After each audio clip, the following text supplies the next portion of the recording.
Good morning, everyone. Okay. Welcome to Transparency in Hospital-Based Healthcare. Traffic issues with and we're going to go ahead and get started. And as people, one thing I do want to note for the people in the room is that um, so don't be shy. Feel free as you need to and get coffee, water. We'll go ahead and get started.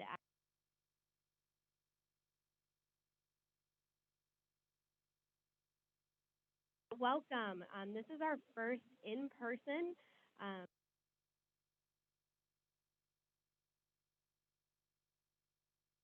trying a new hybrid. Thank you. Thank you. It's been a lot of work. We're actually trying a hybrid.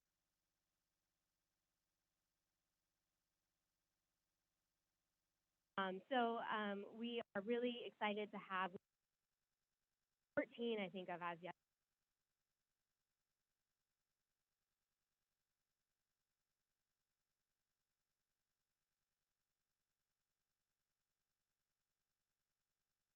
To note logistics,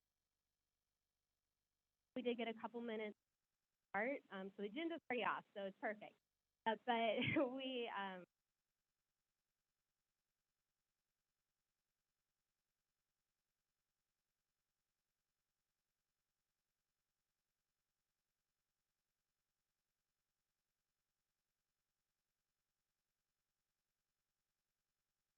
oh, okay. I'm not exactly about that. I'll try to get a little bit closer.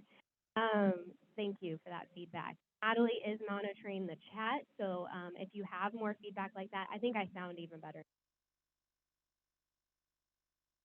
So using for our virtual attendees very quickly, you all are Zoom pros at this point. You can chat to send a message, raise hand to be unmuted and ask a speaker a question, and Q&A to type in questions. So with audience Q&A with this hybrid, we will be doing kind of a hybrid of Q&A as well. Q&A will be conducted both in person and virtual. The KC team will monitor the Zoom chat and assist the questions and panelists just for the benefit of us to repeat any questions that are received in the room so that the virtual attendees can hear. We have a lot of content. 2.5 hours seems like a really not with the amount of when it comes to Q&A. Really three requests. One, make sure your questions are questions. Two, two, your question can only have related. And three, kind of keep it brief. We like to say keep it tweet. A little background, a sentence or two, in order to be able to answer. Ask that you keep that. On your tables, and that we are sharing are all found on the event web page. You can navigate to that on the address on the screen, or you can scan the QR code. So that's it for logistics. Hopefully, I made up a couple minutes we lost. And with that, I'm going to turn it over to KHC President and CEO Jenny Goins for some opening remarks. Okay. This is exciting to have a hybrid event and have people here in the room with us and have those of you who Zoom with us. I don't think, other than Natalie, did anyone Zoom in? Because good, you don't need to Zoom. We've had that happen before. Natalie, could I trouble you? How many people do we have on the Zoom call? 33 online attendees and probably 20 here with us. And as Stephanie said, we've had some traffic issues, so we may end up with more people both on the Zoom, not from traffic, but here with us.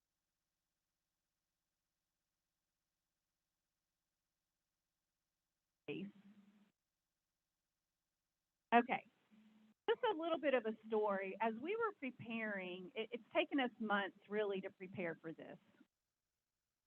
I would say years, as we've been talking about RAND and those,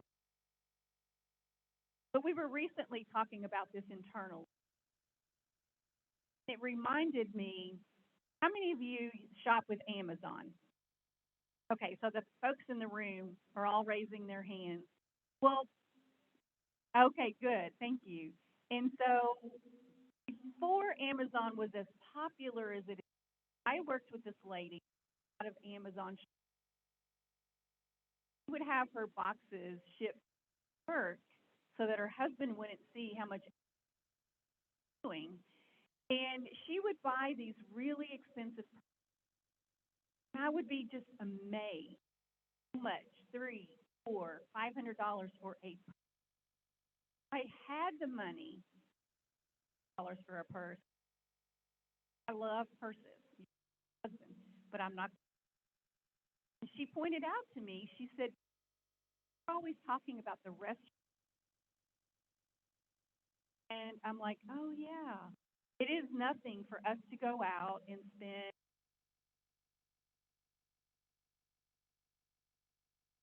a bottle of wine. Well, maybe a depends on what we're celebrating. Maybe a bottle of wine with that meal."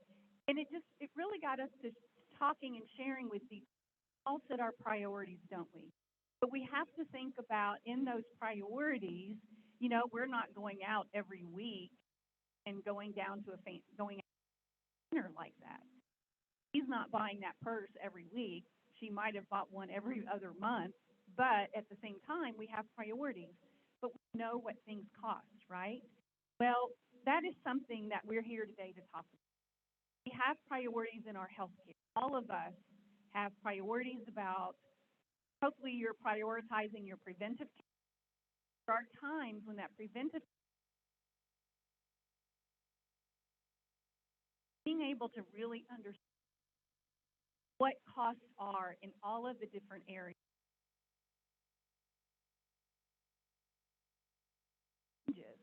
that are forcing us as healthcare stakeholders to really pay attention, make sure that we are being transparent. One of the rules is related to fiduciary. As the commissioner of the Kentucky Employees years ago, I like to tell people we made decisions all the time. One of those decisions, the first one, and you can ask Mike Lorch, I worked with him a lot. The first one was fiduciary. I have to think about, at that time, I was running a facility, seemed really normal to me. And the second thing was the patient make fiduciary. What is happening with the patient? And this term of fiduciary now has a definition. People in, let's say, an employer with a self-insured, they may not have thought that they were fiduciary. By law, they are fiduciary. So the definition includes people who have discretion over assets, almost always the plan sponsor. We're talking about HR benefit leaders, talking about CEOs, we're talking about CFOs. These are people who may not have always thought of themselves. That's why transparency and all the different costs. Clear fiduciary responsibility specifically include they remove some gag clauses from service provider contracts on price and quality information. How can you be a good fiduciary if you don't know what that is? Establishes reporting requirements. You're fine. For those of you online, I'm going to replace this battery really quickly, which should help the audio issue.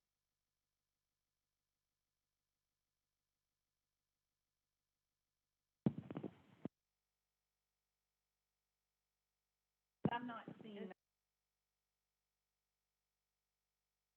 Does this help? Whoa, it helps in the room. So if someone can chat in, if this is helpful for those of you on the Zoom call, that would be helpful to us. Okay, it So is far, helpful. it's Thank better. you. Great, thanks, Stacy. So it establishes reporting requirements. The new fiduciary laws requires the disclosure of direct and indirect compensation from all service providers. That is new, and that really can be troubling, as if you have multiple vendors you're working with, you have to understand the give and take of all that money that is transpiring, that is impacting your health plan. And then it requires parity in substance abuse and mental health benefits. The transparency and coverage rules that went in effect July 1st, 2022, for the first time, put a deadline for employers and insurers to report this data, and there have been fines that have been established.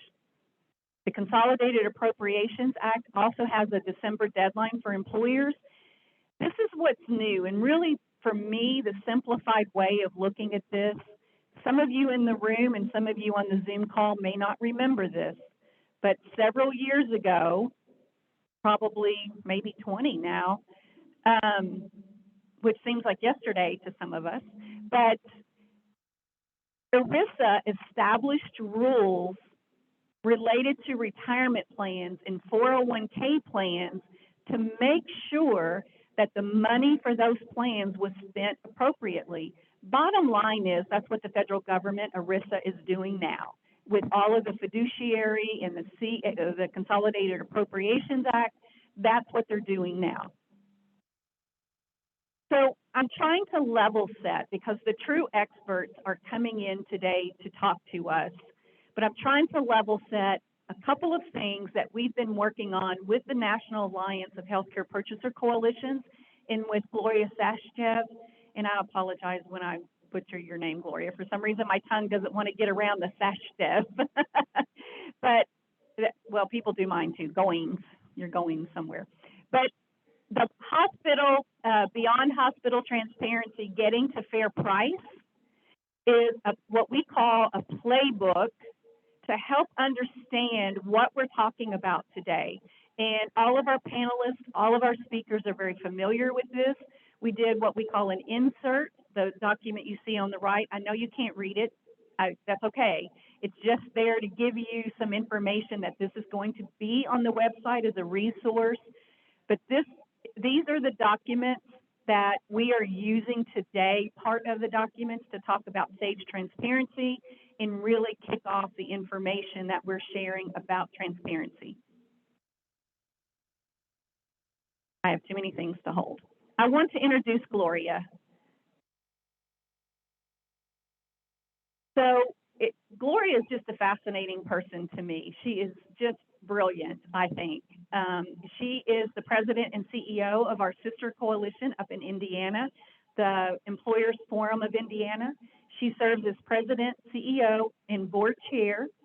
She also serves as adjunct faculty, associate professor at Purdue College of Pharmacy. Without Gloria, we wouldn't have the RAND study, we wouldn't have SAGE transparency, we wouldn't have the emphasis that we have been working with Gloria on, and she's spoken to our group several times because she is an expert on all the tools related to hospital price transparency.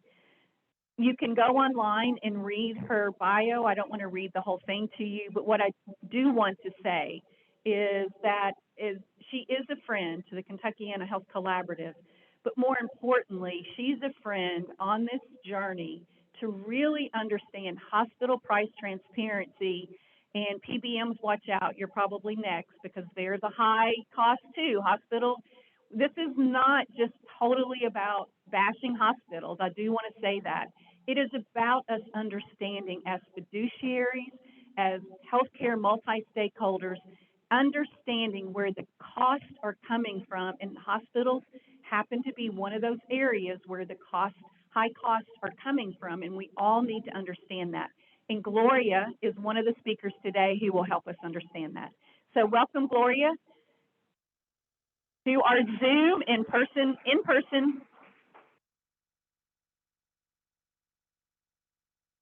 Give her a minute to change gears here.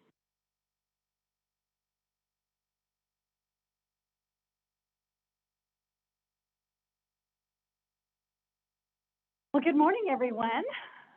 Nice to see you all. It's so lovely to be here again. Last time I was here was, I think, 3 years ago when we were talking about RAND 2.0. And at that time, Indiana was found to have the highest prices. So we've been doing these RAND studies for a while. We just released RAND 4.0 in May, and we are enrolling in RAND 5.0. So Stephanie, thank you so much for inviting me, and Jenny, thanks so much.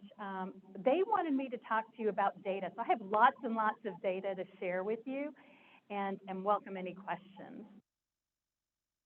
So I just wanted to kind of level set.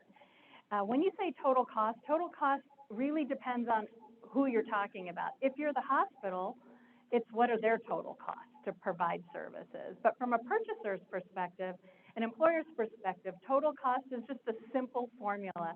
It's just the price times the utilization, which is just the number of, are you guys hearing me online okay? Okay, great. I thought there was a hand up. So total cost is just price times utilization. And utilization is the number of services used. So if an MRI is $1,000 and then you get your utilization is 5 MRIs, your total is $5,000. And that's important to understand this graph. So here, this is Medicaid's trend since 2008, and price, the spend for Medicare has gone up, price times utilization, Medicare. But look at private insurance. It's disproportionately, it's multiples higher. This graph is what triggered an idea way back when to do the first RAND study. We saw this graph when it was here. I saw it in 2015. And I was like, well, if we had the commercial claims data, could we do commercial as a percent of Medicare? And that's what the RAND studies are. So let's look at Indiana and Kentucky. This is Kentuckiana, and so you've got lives in both states. So price is what's driving up spending, not utilization. Okay, so utilization's in green, price is in orange, the combined is spending, and this is just GDP. So price in utilization has gone up 3.6% in Indiana, 5.3%. So utilization's a component. That means people are using more health care over time. But then price is really high in both, and that's what's driving it, okay, at about 15% over 5 years. And as Jenny mentioned, the reason we are looking at hospitals first is because if you look at the pie chart on how money is being spent in healthcare, biggest slice of the pie is hospitals. And in our situation, I'm not sure if this is the same situation in Kentucky.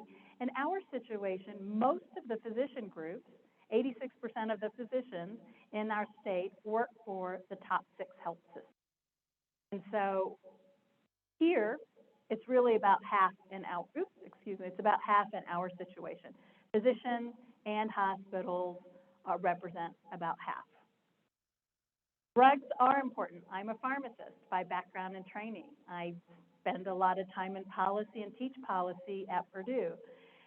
But they represent about 8% of the total cost of care. And of course, that varies widely from employer to employer. They could have some high-cost claimants, patients that are on really expensive drugs, and it can blow their budget completely. So this is just a national average looking at all payers. So here, when we look at over time since 2000 to now and what's been happening, we can see that hospital prices are just much higher than college tuition. And I only point that out because I have 3 kids in college, and I am stunned and startled. I have 2 girls that just are freshmen. They're twins that started this semester, and they're both out of state. And so and they have no scholarships. So it's awful, but I do have one son in state, so thank you, Cole, for going in state. But college tuition and books and textbooks are right there. Somehow they tell me they don't need textbooks and I don't ask questions. I don't know why they don't need textbooks. But, here's medical care and housing. And then these things have gone down in price over time. So, with high prices trending higher and higher over time, that leads to higher premiums over time, right? And this is a premium slide. This resource has tons of slides. That's a slide deck made by the Kaiser Family Foundation. So if you're interested in premiums, they have single, family, they have the ranges, they have it by sizes of employers. I'm just showing you a couple of slides. This is since 1999 through 2022. Okay, here what we're seeing is the dark blue is what employers are paying, and then the light blue is what employees are paying. So in 1999, the combined was $5,700, about $5,800. I mean, I remember $5,800, but now for family insurance, it's over $22,000. This looks like a trend. So where are we going to be in 5 years? Are we going to be at $30,000? Yes. Who can afford $30,000? People don't get paid $30,000. Employers are making tough choices. They're cutting retirees. They're skinning down benefits. They're having narrow networks. They're doing direct contracting. They're having on-site clinics. All this is an effort to contain costs, and costs are what are increasing premiums. Just keep in mind, these are just premiums. So premiums, here's the premium trend over the same period from KFF, Kaiser Family Foundation. And this is from a survey of employers from across the country. So here you can say, here is inflation. Of course, it doesn't include our 22 inflation, which is going to be higher. Workers' earnings have been going up over time, which is good. But premiums are disproportionately higher, which means this is coming directly out of their pockets. They're actually netting less over time. It impacts wages that employers can offer, and it impacts employees. So in premiums, we said, you know, here's inflation, here's earnings, here's premiums. They've gone up 55% in 10 years. Look at deductibles. How many of you are on a high deductible health plan? I am. So a high deductible health plan is not only are we paying premiums, we're paying a lot more in deductibles directly out of pocket. So this is on top of premiums. Now you're paying deductibles. And then there's co-insurance and max out of pocket. So you can see that this is really impacting your employees. So how, you know, that's all higher level stuff. And I just want to do a step down. Let's look at Kentucky and see where Kentucky and Indiana sit as far as premiums go. This is a data source, and I'm always like to have, like, every slide has links, and they're all hyperlinked. So please give out my slides, because I like all these resources, and would encourage you to go to all of the resources. But MEPS is the most complete source of data on the cost and use of healthcare, and it represents about 22,000 employers. Right? And AHRQ is a federal agency. They're the Agency for Healthcare Research and Quality, and they maintain this MEPS data, really robust and updated regularly. So I pulled down the spreadsheet, and Kentucky has the highest family premium of its neighbors. Your family premiums are higher than ours, which is kind of surprising, to be honest, because your prices weren't as high. So I'd be curious to dive into this. But like with premiums, you can't just look at premiums alone. You have to look at premiums and deductibles, right? Because if you pay car insurance, like you have the option for car insurance or home insurance, you can opt to pay a higher premium, but then you get a lower deductible, or vice versa. So people sometimes will just look at one or the other, but it's really best to look at both side by side. And then when you see this, you see Kentucky does have lower deductibles. That's important, right? If you had high deductibles and high premiums, that would be a really big red flag. But your deductibles are lower, even though the premiums are higher, and they're quite a bit lower than your neighbors. So what's the impact?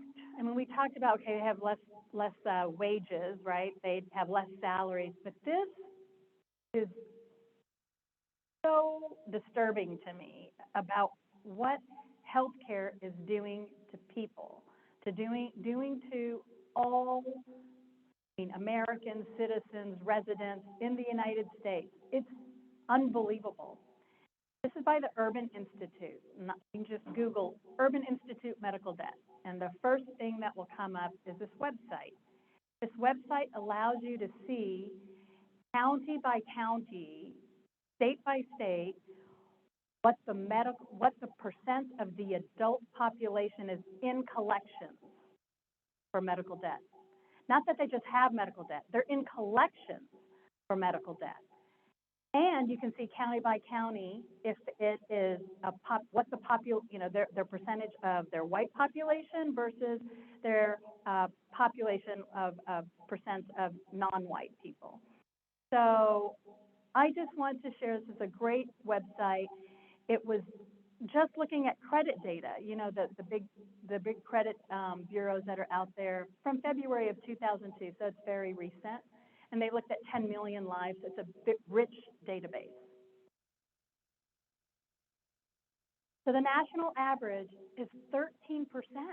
I couldn't believe it. 13% of Americans are in medical debt, in collections. I keep saying in collections because I talked to some of our hospital CEOs and providers, and I asked them, do you send people to collections? And they're like, oh, no, we do not send people to collections. And I'm like, you don't send people to collections. So the problem is even worse than this, because this is just the people in collections. Now, some people go, we only send them to collections as a last resort. But the median amount they're sending them to collections for is $703. I thought it would have been thousands. $703. And it's good to look at median, not mean, okay? Because mean, you could have, mainly everyone's low, and then you get a $10,000 one, and then all of a sudden your average is really high. So median's the middle number, and that's why they report. You can look up mean and median. Indiana is 16%. I pulled down the county spreadsheet. Our counties are between 8 and 28%. Cass County in Indiana is 28%. Can you imagine? It's just unbelievable to me. And the mean amount was 748. Kentucky, 17%. You have a range of 7 to 36%. Here are your counties with the highest amounts of medical debt.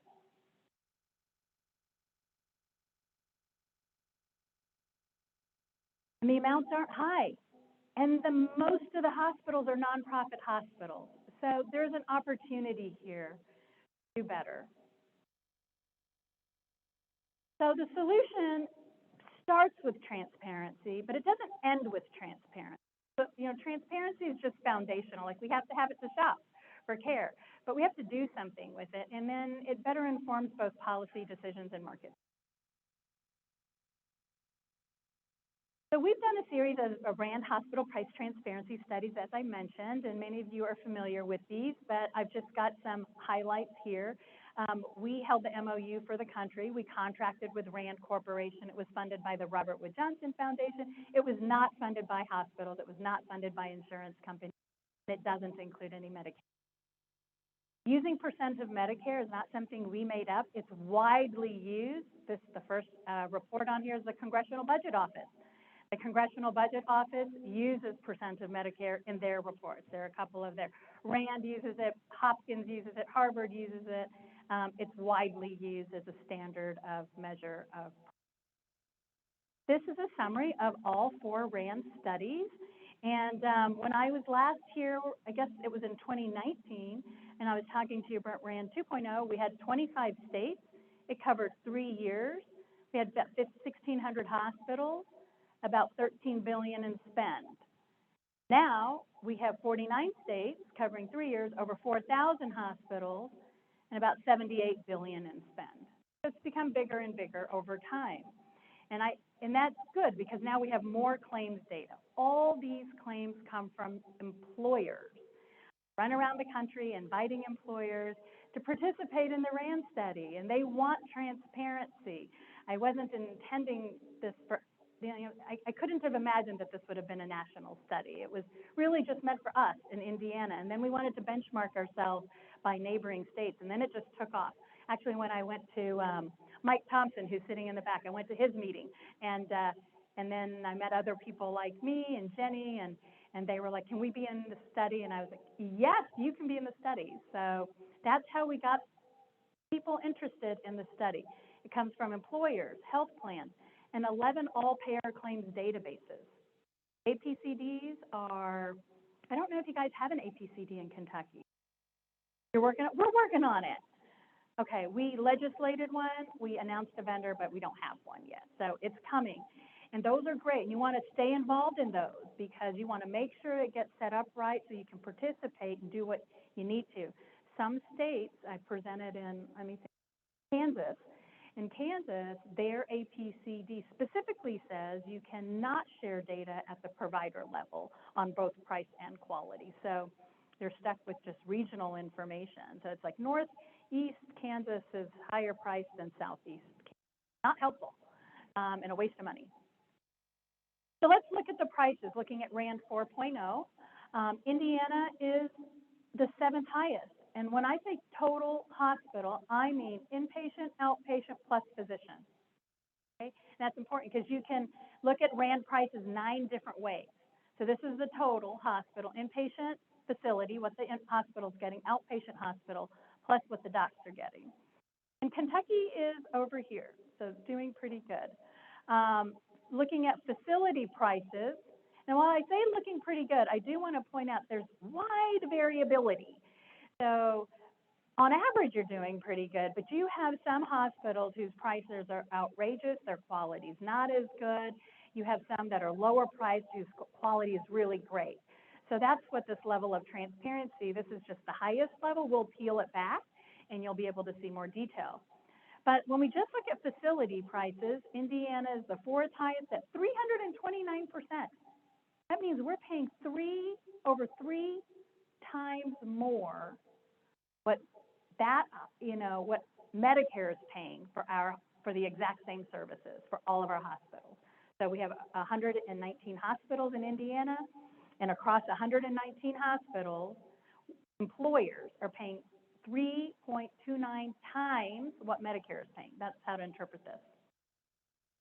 In inpatient facility, we're 4th highest. I love outpatient, 386%, but the median's 289. So the national average is too high. You see it in multiple studies that they say around 2.5 times, and we're seeing that as well. But we, like you, are not paying our physician groups. Your independent physicians are getting paid very poorly. So there are really 2 problems. There's this hospital side, but the physician side. If you don't pay physicians well, independent physicians well, and then they can't financially sustain themselves, they're vulnerable to getting bought out by the hospital system, by private equity, and by Optum Care, which is owned by United Health Group. So we have only single-digit independent physicians left in Indiana. We are doing whatever we can to support them so they don't get bought out, number one. And thinking of creative models, I'll say Anthem Indiana is thinking really creatively with independents right now, thinking about how to put them in a network, steer to them, and they're rolling that out this year, which we're very excited about, even on the specialty side. And our specialty, all of our independents just formed an alliance through the forum because we had a whole work group on, well, how do we support independent physicians? Multi-stakeholder work group. We met once a month for 4 months. We really couldn't figure it out, and the idea was we need for you guys to form a group and have a voice for policy change and a voice for market change, make it easier for employers and insurers to partner with you, because if you're a two-doc group, it makes it challenging to find you and to partner sometimes. The Harvard researchers published a study and they looked at the RAND studies, and they compared the RAND studies to their own analysis and found that the data correlated. Where we are running around employer to employer, they just purchased the IBM market scan database for millions of dollars, which we couldn't afford, and then they were able to analyze it. So they had 48 states, 14 million lives, and they found that the results were very similar and completely correlated. So as I mentioned, RAND 5.0 is now open, and I just want to quickly share the timeline.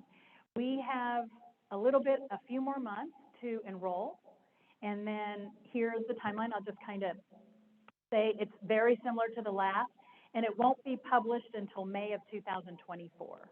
That's a long ways away, but these studies are huge, and it's a lot of claims that come over. So if you're interested, you can just go to the employerptp.org website, and there's a little tiny form. You just enroll. It goes directly to RAND and the project manager. I get it too, but the project manager will reach out to you and coordinate things. If anything falls through at any point, just don't hesitate to ping me. So we, as Jenny mentioned, we developed something called sagetransparency.com. It's honestly not rocket science at all. It's just 5 databases, and we brought the data together.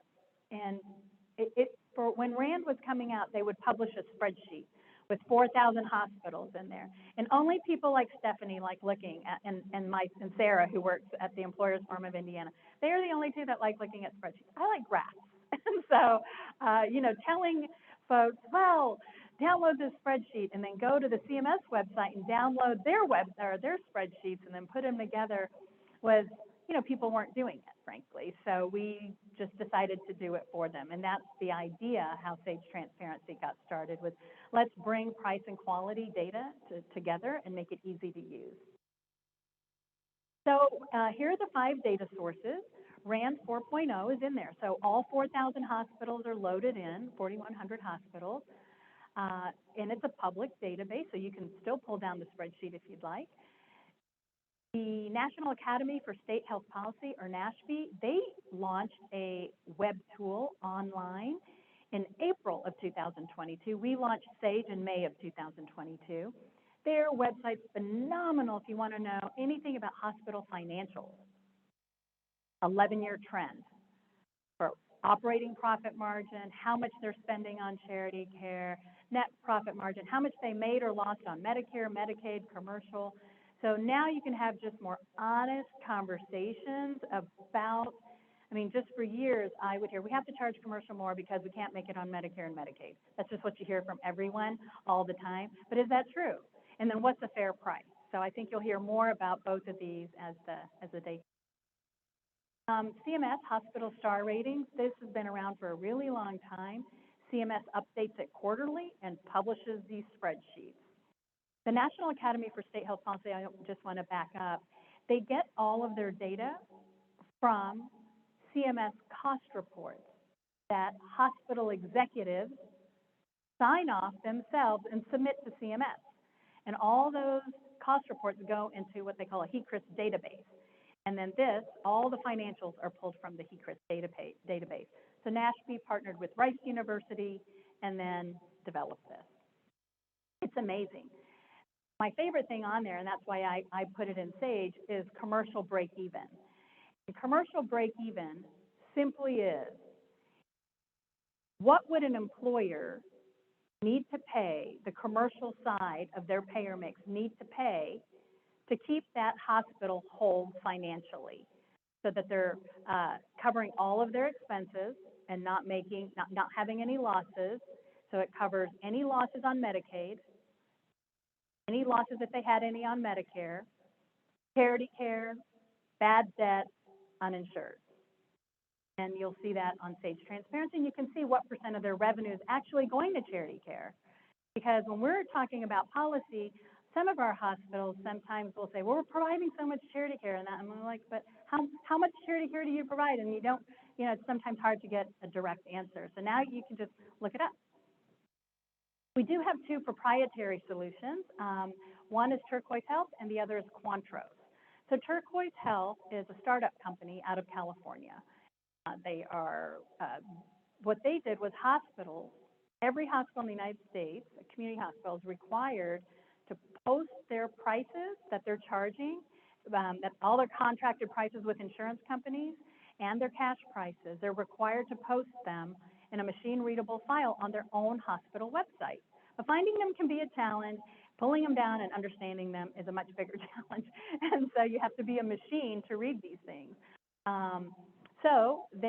Turquoise Health is one of the organizations that's pulled down all the machine-readable files from hospitals across the country, cleaned them all up.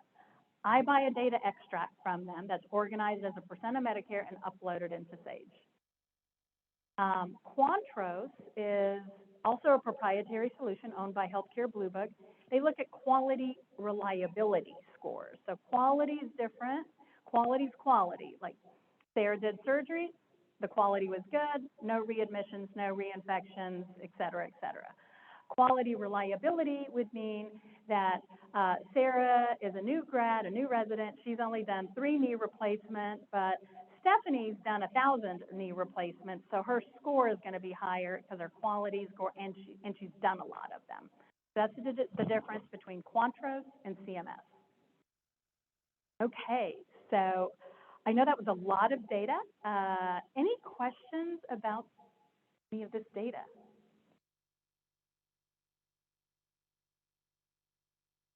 Yeah. Oh, yeah, so sorry. What the question is, what is APCD? It stands for All Payer Claims Database. So typically the state, they can be state funded or privately funded, can be co-funded depending on which state. Ours will be state funded. I'm not sure what Kentuckiana's will be, or Kentucky's will be. I've made a new state called Kentuckiana.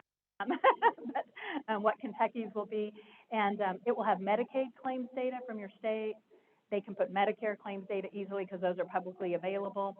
And they cannot require insurance self-funded employers to contribute their claims into their APCD per a Supreme Court ruling.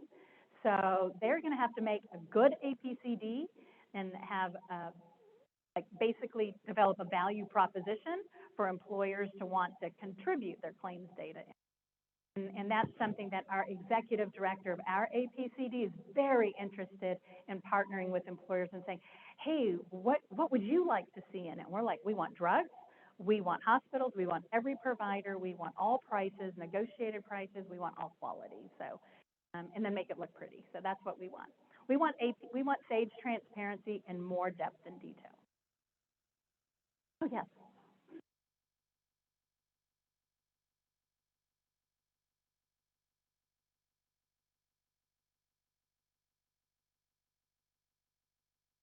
So that's a great question. So hospitals have posted it at the procedure level, and we took that because there are thousands of procedures, and also it's difficult because so the answer is yes, we've got it loaded, but we organize them using clinical categories. So there's a data dictionary that we downloaded from CMS, and we laid it on top of all the thousands of procedures, and then it organized them into 40 different categories.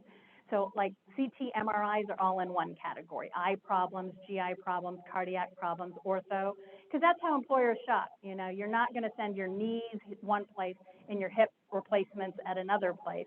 You're probably going to do a direct contract for orthopedics, or the insurers are going to partner for centers of excellence around orthopedics, GI cards.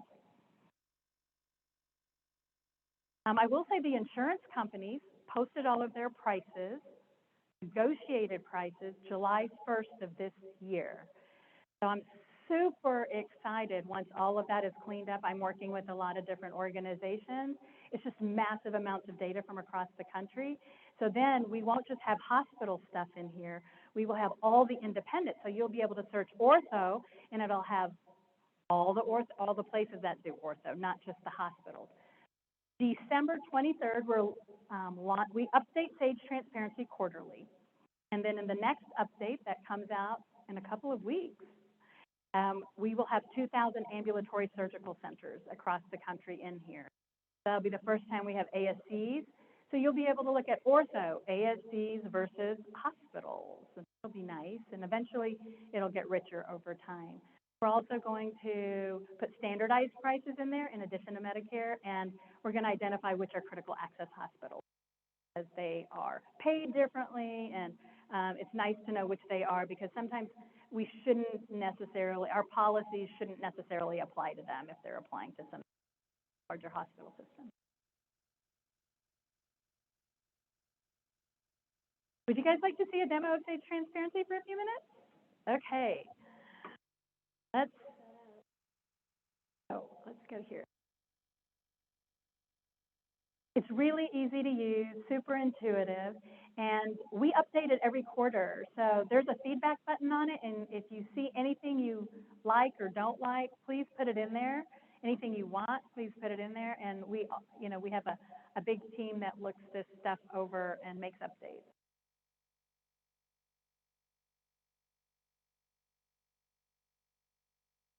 Can everybody hear me? And I'm using that handheld mic, so Natalie, let me know if our online virtual. We do have a few minutes for a quick demo, and I'm going to let Gloria drive some of this. Where's the? Oh, I didn't pull it up yet.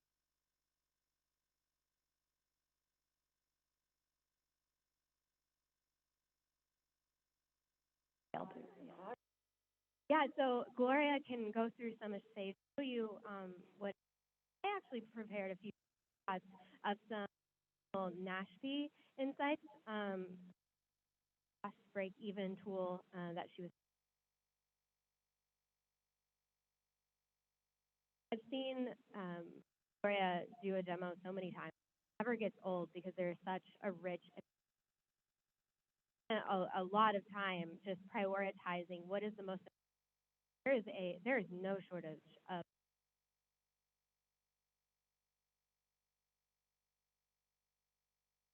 thousands and thousands of different ways, and her team has worked hard to pull out kind of. Okay, we're still having trouble with this mic online, so we'll just go ahead and we can share the lapel. Some of those NASHP insights. Okay, sounds good. So the NASHP, so I just want to orient you. This is dashboard.sagetransparency.com, and that gets you right into the dashboard. If you go to sagetransparency.com, you get on a landing page, and it just explains what I just told you about the different data sources. Then there's a big orange button, and you hit Access Dashboard. So here, the first tab. Oh. Oh.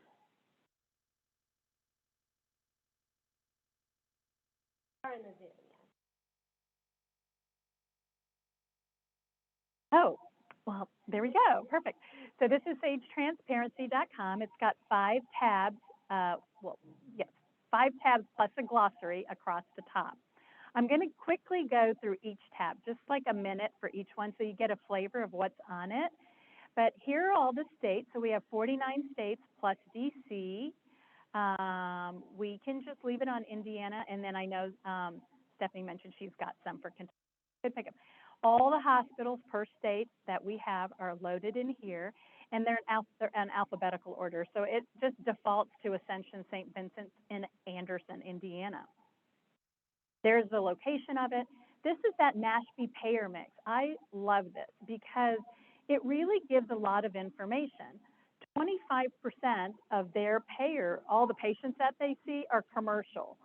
30% Medicare, 21% Medicaid, Medicare Advantage, and then they provide 4% charity care and 0% uninsured. Okay, I'm going to just pick another random hospital and just scroll. They're kind of, so they have more commercial. They have 34% commercial. They have 2% uninsured and 3% charity care. So that gives you an idea of what the payer mix is.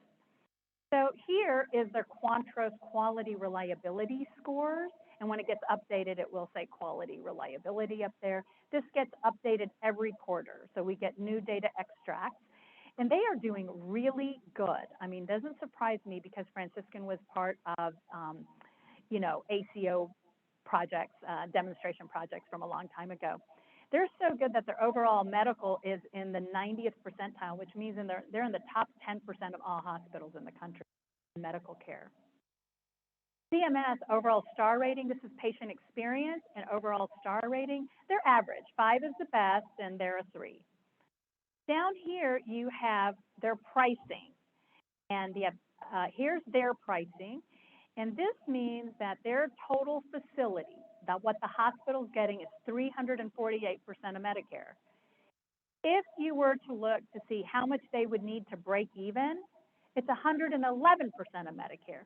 This is your negotiating room here. It, in this situation, is really wide. It's typically not this big of a difference, but is significant.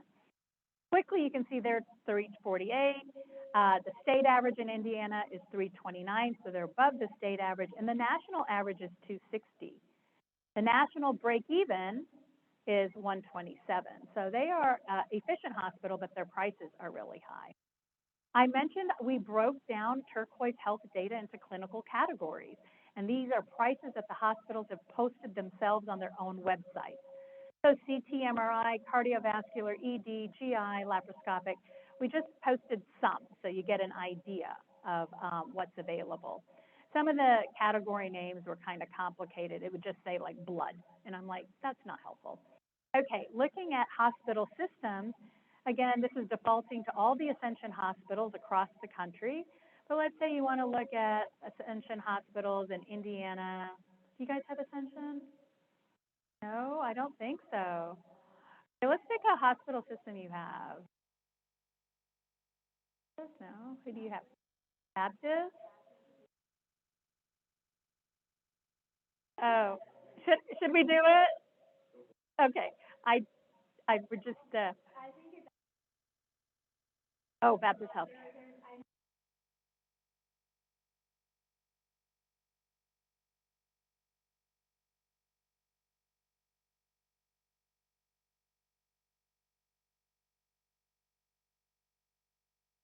Okay, so you're in Indiana and Kentucky. You can just deselect. Let's just see the ones in Kentucky.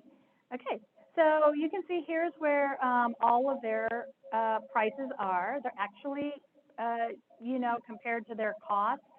Their break-even's 194, and their price, this one, and this one is in, what does that say? LaGrange, it, you know, is 231. So compared to what we just saw at Franciscan, not bad at all.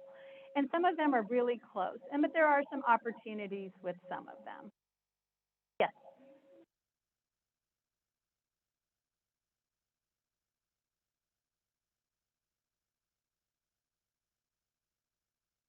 Yeah.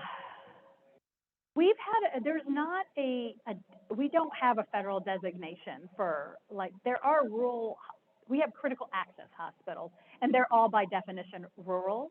And some of them are hospital owned and some of them are not. So we don't, what we really wanted to do was separate that out. We don't have a way of knowing ownership. Do you have a way of knowing if hospitals are actually designated as rural? Because I have not seen that federal.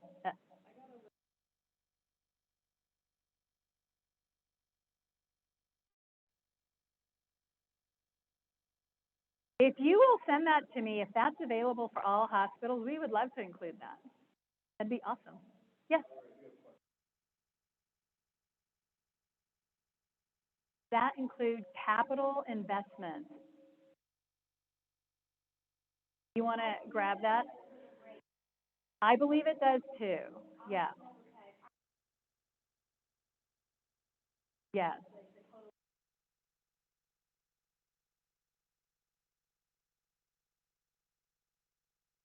Yeah, I will too. So we can go on the hospital cost tool. That's where they have a great definition sheet there. This one you can look at region. So let's say you're just you are in southern Indiana. You just want to look at hospital. Oh, look, Louisville's down here. Louisville, sorry, Louisville. Louisville. Got to say it real fast. Louisville is here. So you can just say, oh, which are the hospitals? You do have an Ascension, St. Vincent, southern area. You can select by system, and you can say, I only want to see the 4- and 5-star ratings. I don't want to see the lower star ratings. And then you can see which ones pop up. So it's just easy. There's more quality, and if you like spreadsheets, everything dumps down.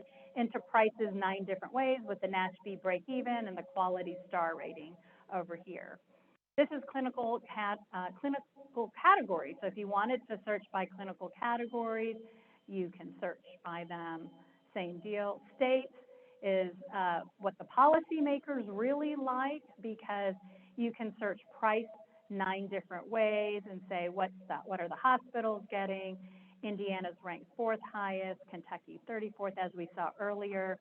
But you can see, let's see what your NASHB break even is. Where's Kentucky? 127, yes. And this is, I will say, this is from 2019, and as noted here. And NASHB just updated their website, so it's 2020 and 21. So we're, you know, when another source updates, we're going to catch in the next quarter. So we'll update next quarter. But yes, so that's it. And then we have a glossary, and it just explains a lot of the data sources in terms. That's a very high level overview. Turn it back over to you. Yes. And apologies on some of these sound issues for those of you who are online. We have been told there is not a second mic, unfortunately, so we're gonna make do with what we can here. And I'm gonna share, in addition to this demo, and then we're gonna quickly go into the panel. We've made up some good time, and then Gloria's pulling a lot of duty today. She's gonna be moderating the panel, so we can continue to ask her questions throughout the rest of the event. I do want to pull up the slides again.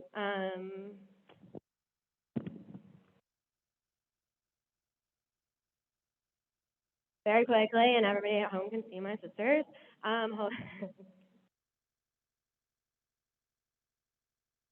That's the one getting married in the middle there. Okay, so can you see my slides back up at home? At home. We see the presenter view. Okay, let me stop there and start it back again. This other screen for it. There we go. Relatively seamless. A couple of additional things. I said there were a lot of things. Gloria's highlighted kind of the most important high-level pieces of NASHB. Wanted to show you just a couple of other things that were that are available, and you can download the spreadsheet, and it is insane, just as insane as that RAND spreadsheet if you are at all used to that. But the NASHB Hospital Cost Tool, which, as Gloria mentioned, is pulled from CMS data that's reported from the hospital executive themselves, includes many different comparisons. I've created like 8 snapshots. I'm going to run through them so super quickly that I just want to show you the kinds of things that are available with that data set that can also be used to supplement any. You can look at things by state. You can see here, these are the median hospital operating costs, and you can see those have slightly risen throughout the years for nationally in Indiana and in Kentucky. You can see median net profit margin, and that's the total net profit margin, which Steve was asking about including capital, non like operating expense kinds of things. You can look at by hospital. I have here, I called on Norton Hospital, that's just because that's where I get a big bulk of my care. So we actually don't usually highlight Norton because they are, all of their local regions are kind of rolled up within CMS, and they're very distinct. So they don't usually get in on the fun, but you can see here is Norton from the last, as she said, 11 years net profit margin. Time. You can look at the amount of charity care and uninsured and bad debt each hospital and throughout the state. You can look at payer mix, and you can see, as Gloria alluded to earlier, what their adjusted profit and loss is by payer type, which is super important. And you can compare among hospitals within a state, and you can look at, I think this is again net profit margin. And then I think that was all I had. I told you it was going to be fast. We're making up some time here. I do want to point out, I know we did a very quick demo, and we did very quick snapshots of. We are planning additional programming, which I think Jenny will talk about in her closing. We'll dive more deeply into some of these things. workshops and working more with the data, but we just wanted to give you a snapshot, a very quick overview of what is available and what is out there, so that we can have some more high-level conversation today. So we have taken some questions for Gloria, and we're going to move into the panel where we'll get more questions. So I will ask all of our panelists in the room to please come up to these seats up here, and I'm going to hand this back to Gloria momentarily. We pulled together a panel, a multi-stakeholder panel, to look at some of these available data sources, what they're telling us, and what we can do with this information, and where we need to go from here. We have in the room 3 panelists, and then we have Stacy, who's online from Michigan. Stacy, can you hear us, and can we hear you? Hi, yes. Oh, great. Thanks, Stacy. All right, I'm going to, at this point, turn it over to Gloria.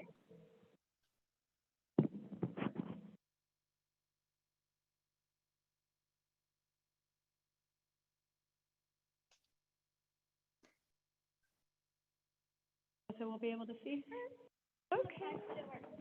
I love it. Hello again. It's really an honor to have these esteemed panelists and be able to moderate this session. We met over Zoom, so it's nice to meet you guys in person. So with no further ado, maybe we'll just begin with introductions. Everyone knows who I am. Maybe you could just state your name, organization, title. Oh, is this working or? Oh, that's right. I want to get some hand sanitizer. My purse was just. Oh.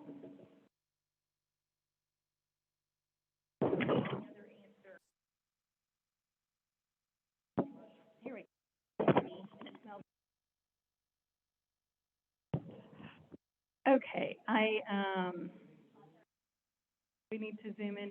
Here you go. Here's some. I don't know how to do it. Yeah, here you go. Rub it around, and now it's clean. Thank you so much. Sorry about the technical issues that we're having, but we're going to begin with Stacy, and Stacy is from Ford Motor Company. So if you could just introduce yourself, noting your name, title, organization, and how your role intersects with hospital price, quality, and cost, and data transparency if you're looking at it. Thank you. Okay.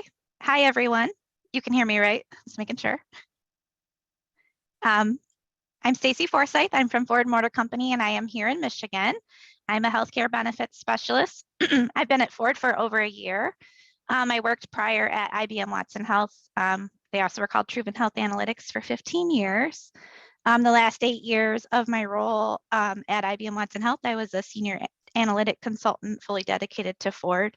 So I've been looking at Ford's healthcare data for many years. In my current role at Ford, I work on the employer requirements of the CAA.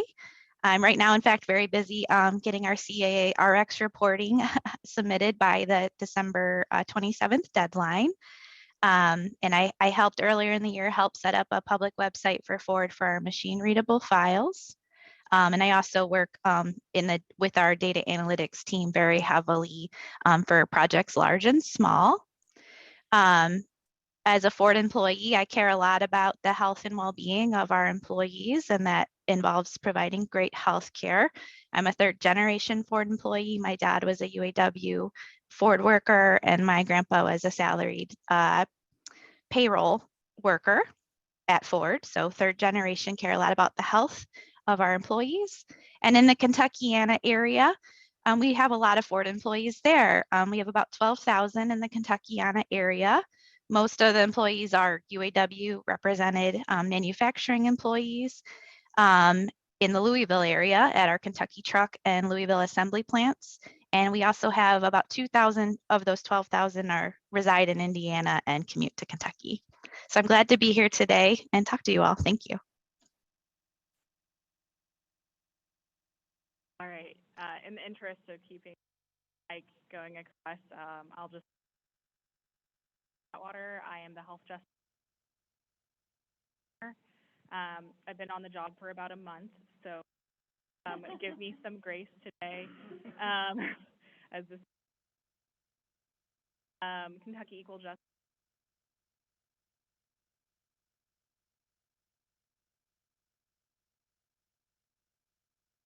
Low income Kentucky job. I came in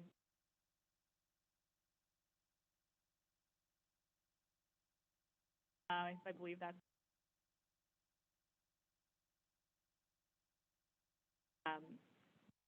part of sure. But price transparency is a huge part. Oh, I'm sorry about that. But price transparency is at the heart of a lot of my job. But importantly, price transparency is enough to help people. We lit nonprofit hospitals, charity. I am in UK. Okay, it's got to be really, really close, I guess. Yeah. And UK billed $70 million to patients. So that's why I'm here, and I'm happy to.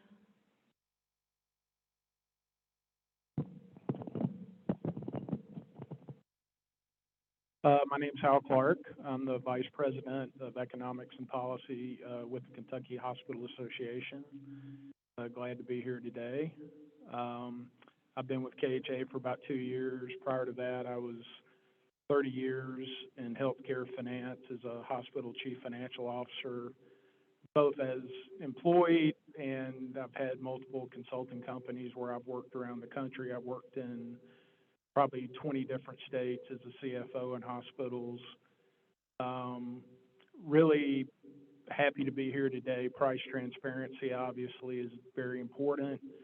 I think our hospitals in our state have done an outstanding job of trying to comply with CMS regs in terms of putting machine readable files on their websites, having price estimators, shoppable services. You've seen a lot of slides this morning about rising healthcare costs. The one thing that, if you walk away today with anything, at least from my perspective, I would ask that you walk away with this. And that is, people look at hospitals' expense, the income statement, and if you look at labor cost, if you look at utility cost, some of that's variable, some of it's not. I would ask you to consider this. When the pandemic hit us, excuse me, in 2020, we had an incredible exodus of profession, either because they were overworked, anxiety, they were taking incredible health risks with their personal health, taking those risks back to their family at their home. And so we've seen a tremendous exodus of nurses in this industry. There's a labor shortage in this state and around the fence. And I'm going to give you some numbers in a minute that if it doesn't shock you, it should. We paid about $100 million travel nurse expense and premium pay in 2019, $130 million as a state. In 2022, the projected number is $1.4 billion. Let that number sink in. The difference in the graphs that you've seen today is Ford Motor Company, Target, Kroger, Delta Airlines, they can pass that cost off to their consumers. When their cost of goods sold goes up, they raise their rates and you pay for it. The healthcare industry does not behave that way. 90% of the patients that we treat in our hospitals, governmental payers, Medicare and Medicaid, we do not negotiate with them. They tell us what we're going to pay and we have to live with it. Let that fact pattern sink in for a minute. We do not have the ability to pass that on to our consumers. Quality has to be important. There are quality metrics that we track in this state that we report to CMS every quarter, and our quality metrics as a state are going up. So we're actually doing a better job with quality in this state than we did a year or 2 or 3 years ago. So we're being good stewards.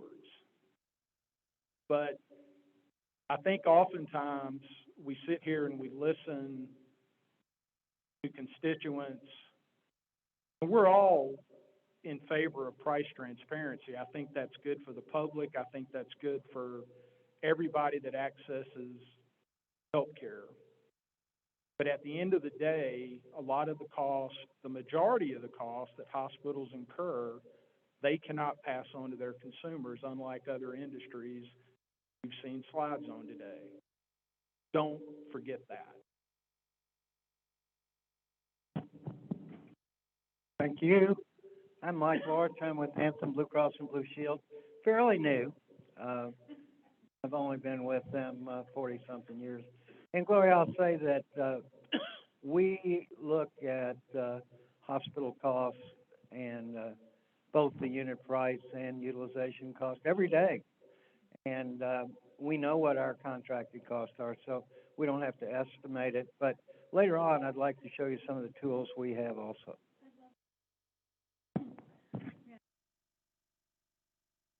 Oh, you can keep that. Thank you. Well, thank you so much for those introductions. So let's begin with some, questions that hopefully are top of mind. I don't want to take up all the time. I want to make sure we have time for your questions as well. So I'm going to ask Stephanie to give me just give me the when to stop talking, so that we make sure we have time for everyone else as well. So Stacy, since you are online, let's begin with you since you are the employer. And I will say it's just a real pleasure to be here to have a thoughtful, multi-stakeholder discussion. I really appreciate having an employer on this panel, the Hospital Association, and Anthem, and really a consumer group. So we get a wide variety of perspectives on this really complex problem. It's going to take all of us stepping forward to really address the healthcare affordability issue that we have. And as we saw, Kentucky has a lot of its citizens in medical debt. So healthcare is not affordable here, and the trends have been going up. And what are we going to do about it? So Stacy, let's begin with you as our employer purchaser on the panel. What percentage of your healthcare benefit spend goes towards hospital services? Hi. Yeah, so about 50% of our overall healthcare spend in the Kentuckiana area goes toward hospital services. As many of you know, in healthcare, a small number of members drive a large volume of our costs. So hospital is where we have some of our more complex and chronic cases, things like NICU, babies, heart surgeries, and things like that that are very important for the overall health. And reason why you need health insurance is to cover those very expensive admissions and other care that happens in a hospital. Makes that the largest part of our overall place of spend would be in the hospital setting. And I think that's true for many employers, that hospitals are the largest area of our spend.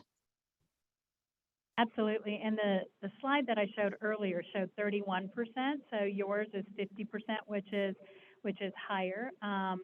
And curious if you know, and not to put you on the spot, but curious if you know what percent of your total healthcare spend is related to pharmacy, to drugs.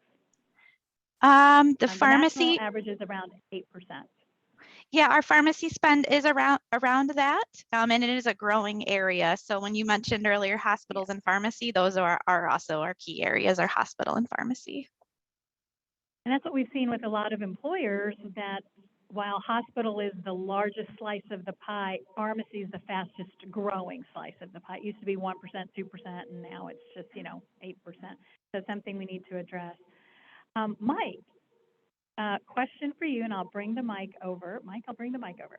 What percentage of your commercial healthcare spend goes towards hospital services. So same question, but just curious from your book of business on the. Right, and if I look at our total book of commercial, I'll see that hospital in and outpatient is about 30%.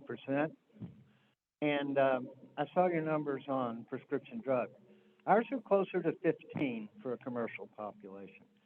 So that's where the difference comes. That includes both, yes. And Stacy, I drive a Ford sometimes, so I wanted to get that in too. Great. Stacey, I don't know if you heard that, but Mike drives a Ford and wanted Okay, to make sure great. you knew that. Okay, great. That's great to hear. I'm sure the people in the Louisville area appreciate that as well. That's awesome. Okay, so it's about 30%. Is that what you said, Mike, for 30%? Perfect. All right, Hal, I have a question for you. According to MedPAC, the Medicare Payment Advisory Committee, a reasonable, efficient hospital can break even across their business at Medicare prices. We've shown commercial prices as a percent of Medicare prices, but Medicare says they set their prices so that hospitals are not in the loss, that they break even, and yet we're the commercial is still paying two to 3 to 4 times more than Medicare. So it's a really broad statement, but what do you think is a fair price range for Kentucky hospitals to break even? Just to break even, and we certainly want them to make a profit, but everyone's profit will be different. So just a range. Yeah, that's a standard that I think our industry uses oftentimes is federal program is national ed. I would tell you that for the state of Kentucky, our wage index in this state is 0.87. We don't even have a single hospital in our state. California is at a 1.4. The eastern states are at 1.4, 1.5, and so we take care of some of the sickest obesity from substance abuse, diabetes. The acuity of our patients are very high, yet the Medicare rate that we receive for those services is much, much, much lower. General rule, I've used it in other states. I've used it across the board to compare commercial rates, but take a statement that there's break even. There's even studies, MedPAC has put out studies that give about 84 cents on the dollar for Medicare miles, outlier thresholds, other things process. So to just categorically make that statement, false narrative, I think that the industry uses it, but I think you have to be thoughtful about how you apply that comparison. Personally, I've worked in 50 different hospitals around the country. I could count on one hand hospitals that I thought probably broke even on Medicare. Because you're dealing with medical staff members, you're dealing with pay issues, you're dealing with everything that goes, I'm sorry, sorry, thanks, Jenny, that goes on. And so I think we have to be careful and we have to be thoughtful when we make statements like that. I'm not suggesting that there's not a discussion to be had there, but I just think we need to be thoughtful about it. Yeah, and I just want to make a comment. I have read that MedPAC report where it says 84 cents, and I think that's important to, I think it was 86 cents, but I think it's important to understand that if we paid the 16% to keep you whole, that would be fine, and give another 20% for profit. But, you know, where we're stuck right now is oftentimes paying 100% more, or even larger. So, and it varies widely from hospital to hospital. I certainly agree with that. I just have a question. I know that RAND puts out their percentages in both adjusted and unadjusted. What are you showing in these slides? So we're showing currently percent of Medicare. So we're saying we've taken into account when you do percent of Medicare, when Medicare makes payment, obviously you both know this, when Medicare makes payment, and they take into account wages, they take into account disproportionate share, and they take into account what they call IME, or indirect medical education. And so if you're an academic medical center, you're going to get paid a little bit more for everything. If you're serving more poor, underserved patient population, Medicaid patients, you're going to get paid a little bit more.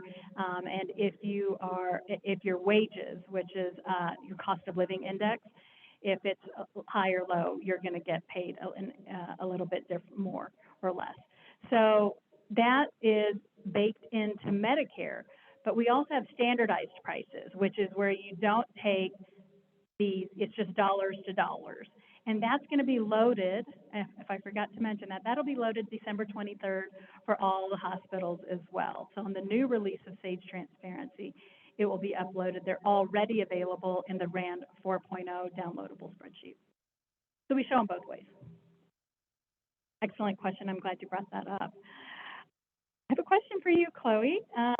As a representative of, the community and consumers, what impact does price and transparency of prices have for your constituents?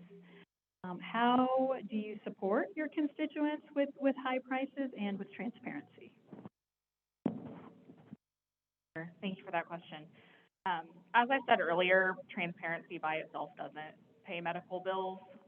We have a very significant percentage of our population with debts and collection too, and it goes up to, I think, about 41% in predominantly Black areas, or I guess just predominantly non-white areas in general. And something that I've been looking at recently is the Lowe's Hospital Index as well, which looks at fair share spending for the first time. So they're calculating, they're comparing each system's spending on charity care and community benefit to the value of its tax exemption, and calculates that a hospital would need to dedicate about 5.9% of its expenditures to charity care and community investment to make up for that designation. And that is the charity care provision is part of what makes you have to comply with charity care in order to be a nonprofit hospital. So, Kentucky ranks 39th in the nation on total fair share of about negative $424 million annually. So Kentucky hospitals should be spending about that much more to make up for that nonprofit designation. And furthermore, the charity care issue is predominantly one of transparency, because these policies are often difficult to find. A few summers ago, I'm showing my age in that I am very young. I interned with the group that I'm currently working for now, and my job that summer was to put together a database of all of the charity care policies and applications that were available at all of the nonprofit hospitals in Kentucky, and some of them were very difficult to find. And once you found them, they were hard to understand. You put on top of that most people are not law students, most people are not lawyers, and the added wrinkle of out-of-network providers being within the same hospital. And it's just really difficult for ordinary people to understand when they should have gotten charity care but didn't, or when they prospectively know, hey, if something happens to me.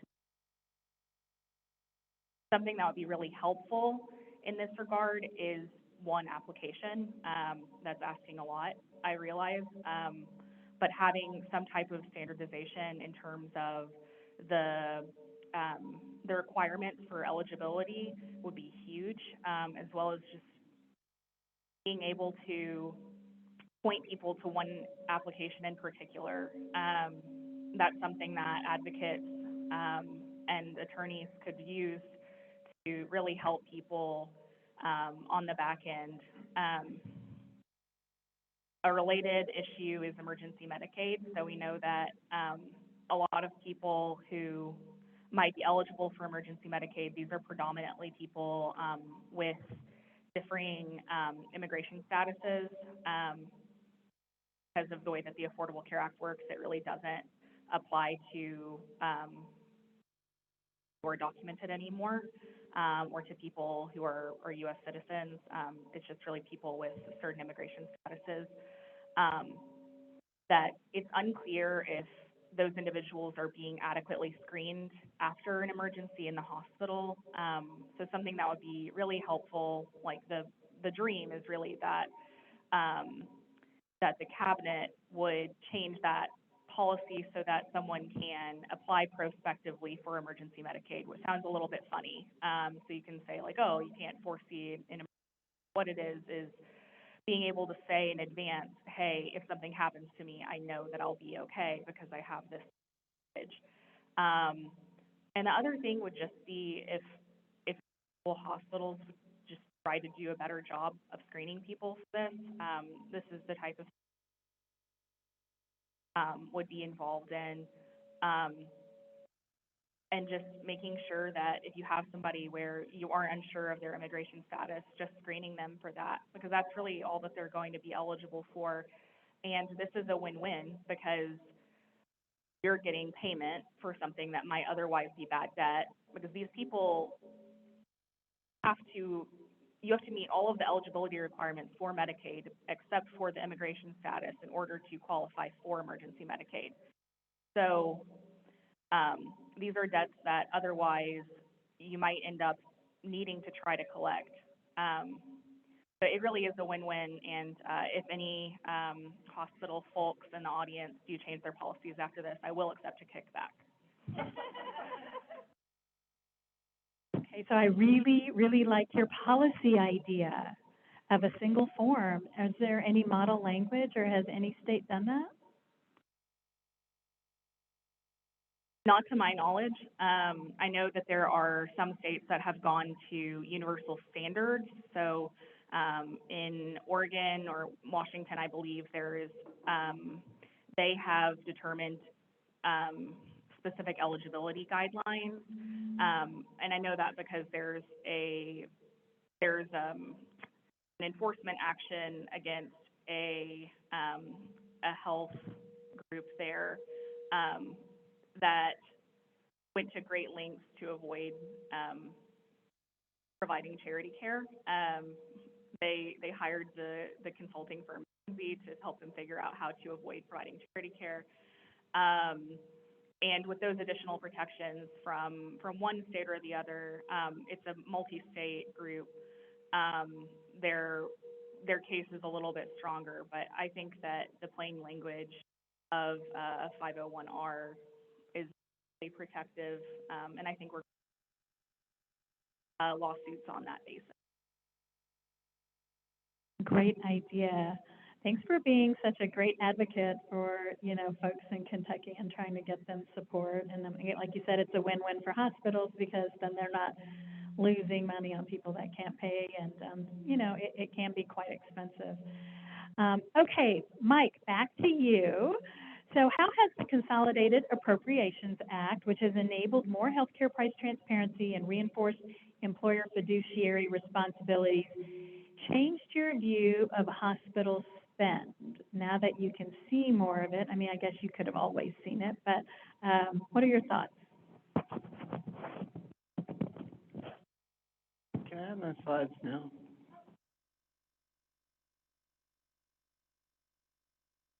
I brought slides, and Chloe, while we're bringing that up, one of the things that we looked at as far as the emergency room is transitional care visits after emergency care. That's not technically in the definition. Usually transitional care is covered after a hospital admission. We extended the definition of transitional care to include after an emergency room, just for the points you were talking about, that it's important, and it prevents readmissions, and it prevents additional ERs in most cases. So that's a good point. And I brought just a couple of slides. So if you were smart enough to locate in Kentucky with your business, congratulations, because as you'll see, Kentucky, and this is year 2020, that's the last thing I could find, was ranked 41st in the RAND, I think, 0.4, right? So we've also, and to get more to your question, is we have, and can we have the next slide, please? Thank you. We have transparency tools for our members, and we have had that.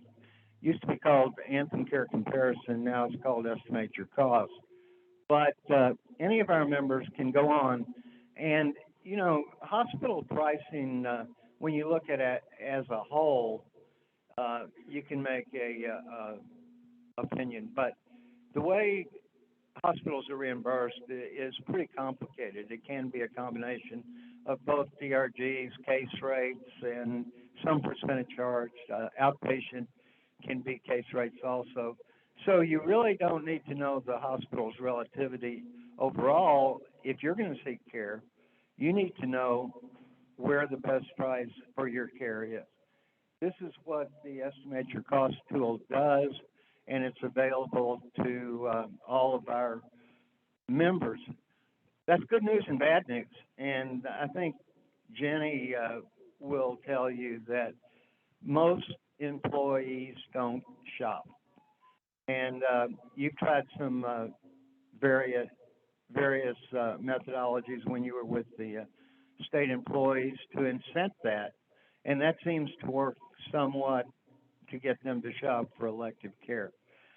The other thing that hasn't been very popular in the market is narrow networks. Employees don't like it, they like choice. So they want wide networks, and that's what we provide. We have some narrow network options. They're not taken up very often. Sometimes in the exchange products they do. So back to your question, which I think you might have asked a long time ago, is we comply with the requirements of machine readable, but I'll tell you, there's good and bad to that too. It's very hard to understand, and you mentioned companies like Turquoise are trying to analyze that data. The one thing is it gives you another transparency tool. The bad side is that it can be weaponized. If you're a hospital and you're below the median in your state, you're going to want to get to or above that median. So we're seeing both sides of that right now. So you got to be careful what you ask for with transparency, because everybody can see it. We had the exact same experience because we've been doing the RAND studies. We had some of the lower priced hospitals asking Anthem, who has 70% of our commercial market, for higher prices, and the answer was no, you're not going to get it. The point I think that Mike's making, which is really true, you know, transparency in and of itself is not going to lower prices. We've heard that over and over again. People have to do something with it, and we know from years of research, consumers, it's too complicated. I mean, we're all healthcare experts, you know, and we are struggling. You can imagine your neighbor, your parents, your children. I mean, it's just a very complex space, your employees. So now the people that really need to use it are employers, their benefit consultants, and policymakers. That's who needs to use it. We need to use price transparency to make evidence-based decisions. And we also don't like narrow networks in Indiana, and we have also had wide networks. So we are pushing really hard to get tiered networks now. We want best quality at best price and a benefit design like zero out of pocket to go to top quality. That way, everyone's gonna go to best quality at lowest price. And then middle tier is middle quality, middle price. The bottom tier is bad quality and high price. Like, why would you even want to go there? But, you know, if you want choices, you can go there. It's just that you design your benefits so that there's, you know, you can go there, but you're going to pay more out of pocket for that. And that's the redistribution of the dollars, is you're incentivizing through benefit design. And I think Mike's going to talk a little bit more about some innovation around that. And I don't know, Mike, do you do any tiered networks here in Kentucky? Are you thinking about it? We have done tiered. It's difficult in Kentucky, and I'm not knocking this, is we're an any willing provider state. So anybody that meets terms and conditions can get into a network, and they can, by meeting those terms and conditions, what you can't do in a tiered network is guarantee steerage to any hospital, because if they see that happening and taking hold, then the other hospital competitors are going to come in and seek under any willing provider that same level. But you're right, there is a lot of value-based care going on. And I will say, I agree with Hal that the hospitals have been disproportionately hit with inflation right now.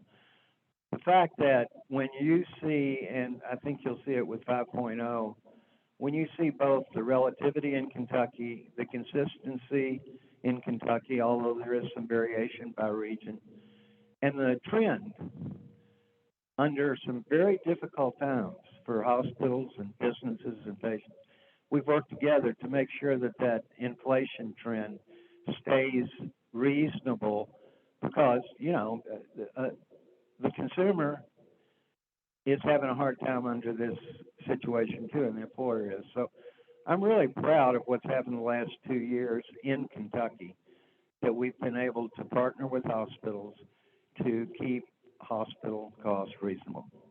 That's my commercial. Thank you. Now, the good news is, you know, as Hal pointed out, not every hospital is the same, and as the data shows, there's wide variability in pricing, wide variability in cost, wide variability in quality, and there's no correlation between any of those.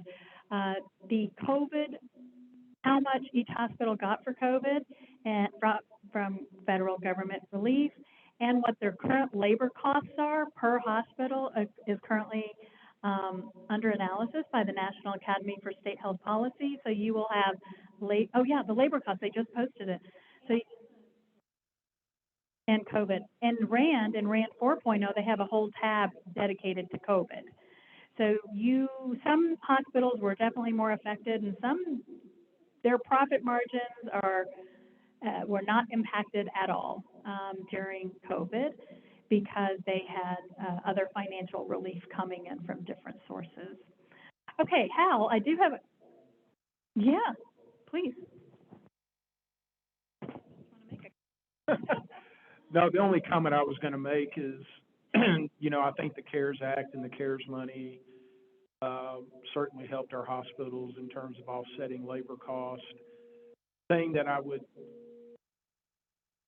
remind everybody is, like, when we had to go in and increase hourly rates for nursing staff and other ancillary patient care related departments, once you give that benefit, you can't take it back. And so we're in a new reality now in terms of what the labor threshold's going to be, the labor costs are going to be, and that CARES money's not going to be there to offset that expense.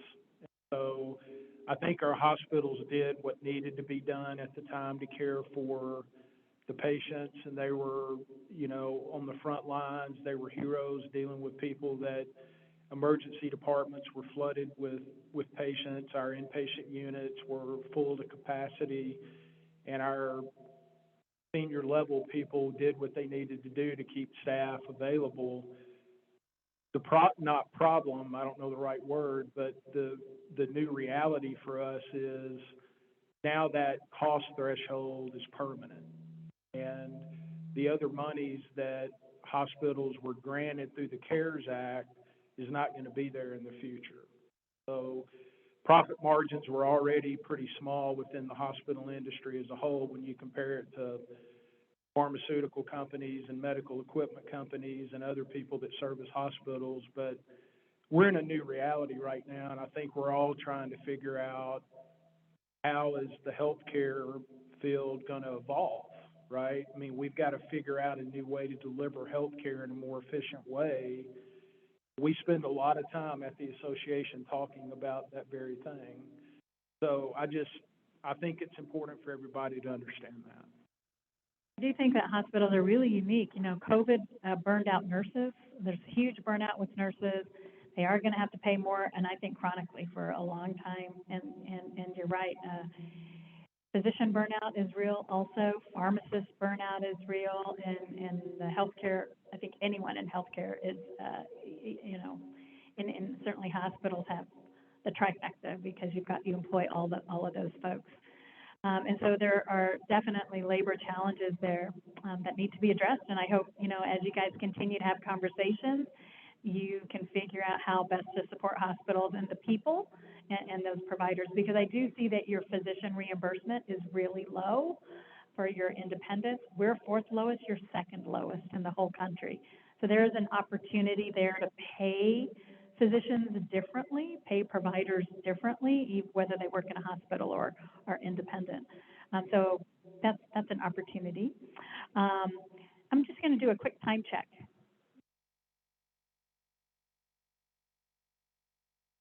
Oh, okay. Okay.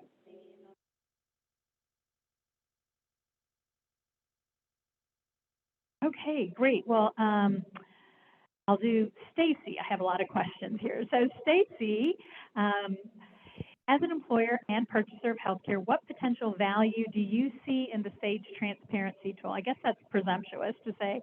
Have you used the SAGE transparency tool? And if so, what do you think about it?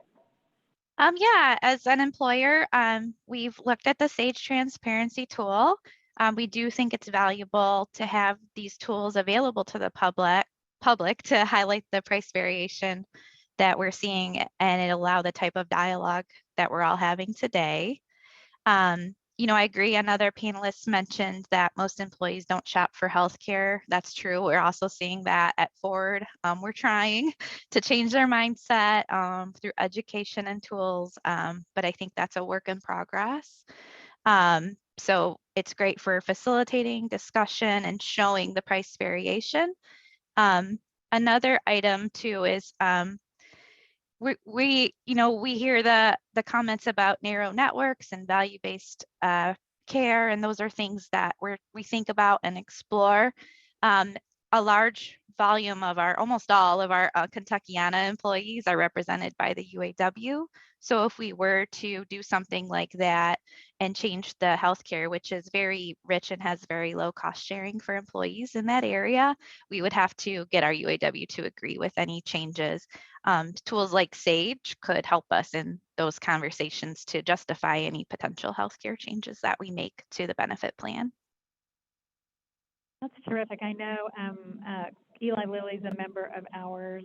We have about 25 employers that are all self-funded that are members of the forum.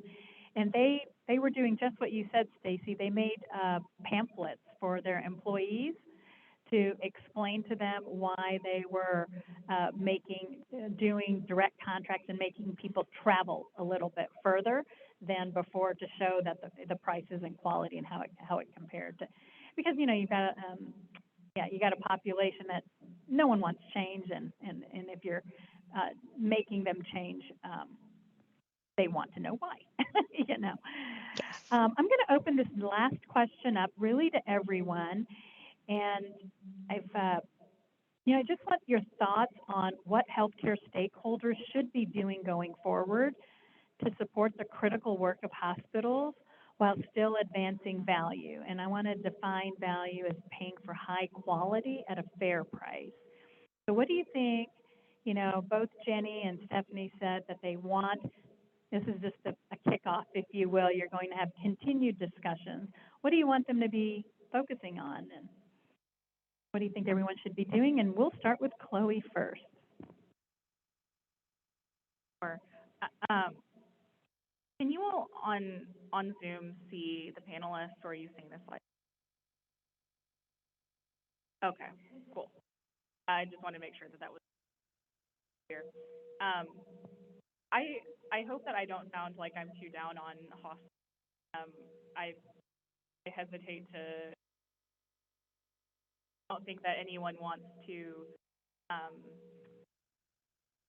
throw the baby out with the bathwater. I don't think that anyone quality and go all in on cost as the only metric first.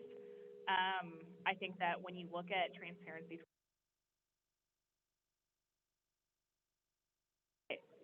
I mention UK because I go there a lot and I live in Lexington. But they have a very high rating for value in the Lowe's index, but their total charges to hospitals, the stage and they're at a 10-year low and charity care, respectively.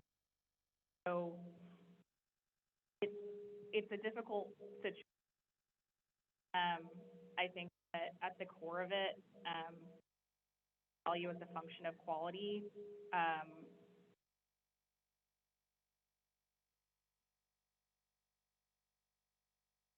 And ask how can we and how do we best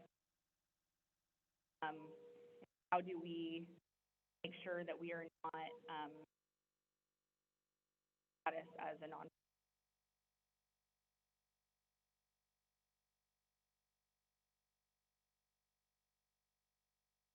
So in Indiana, we passed a law in 2022 that requires not-for-profit hospitals and insurance companies to have a public meeting, kind of like a school board meeting, where they discuss their finances and talk about their community benefit, and they have to do that on an annual basis. It's a starting point.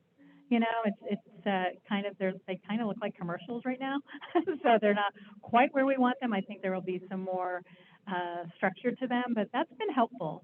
We had the CFO of IU Health, Indiana University Health, which is the largest health system in Indiana, say that they had over $7 billion in cash and reserves, not including assets.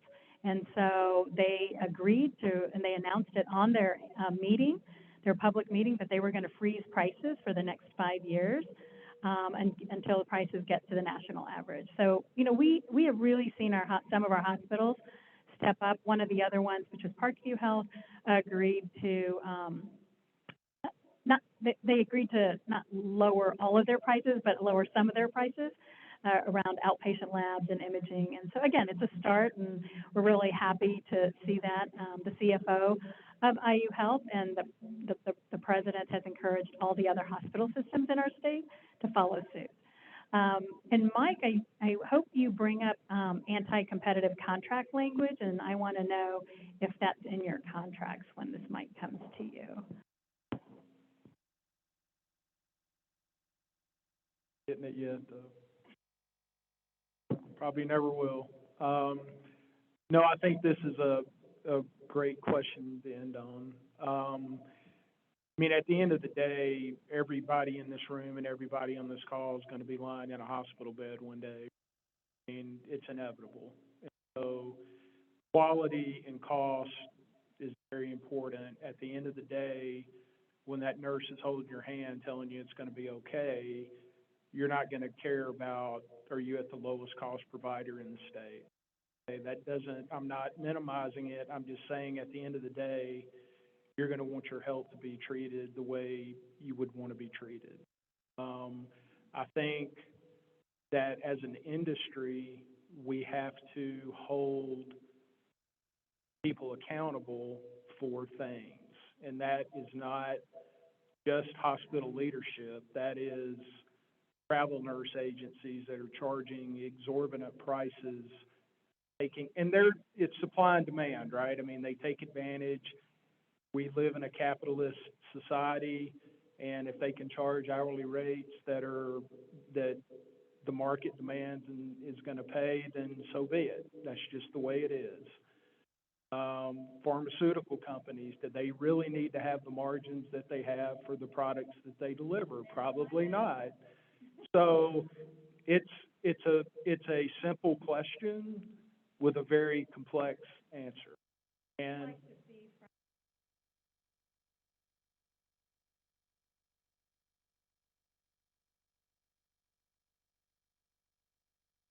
well, I mean, that's a difficult question. Thanks for putting me on the spot, Gloria.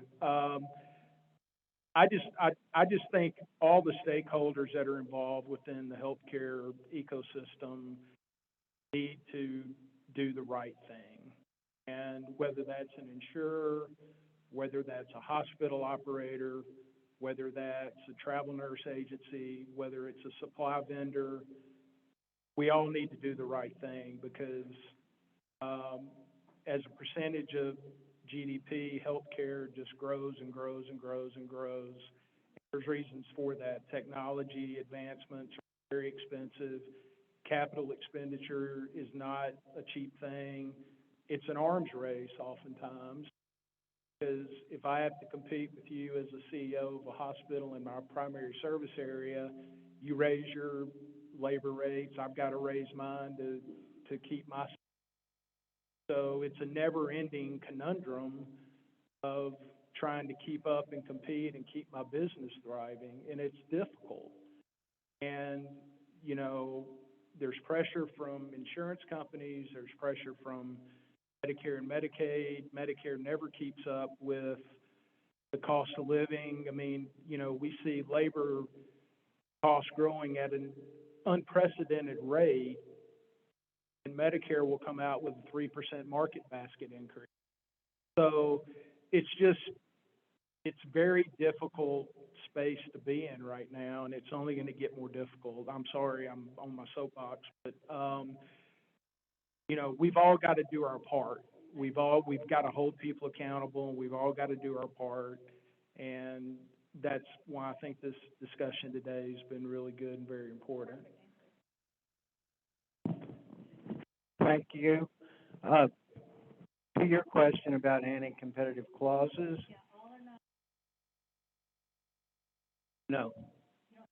No, and I thought you were probably talking about most favored rates also. Okay, no. Well, we are. I'm glad you finally realized that. But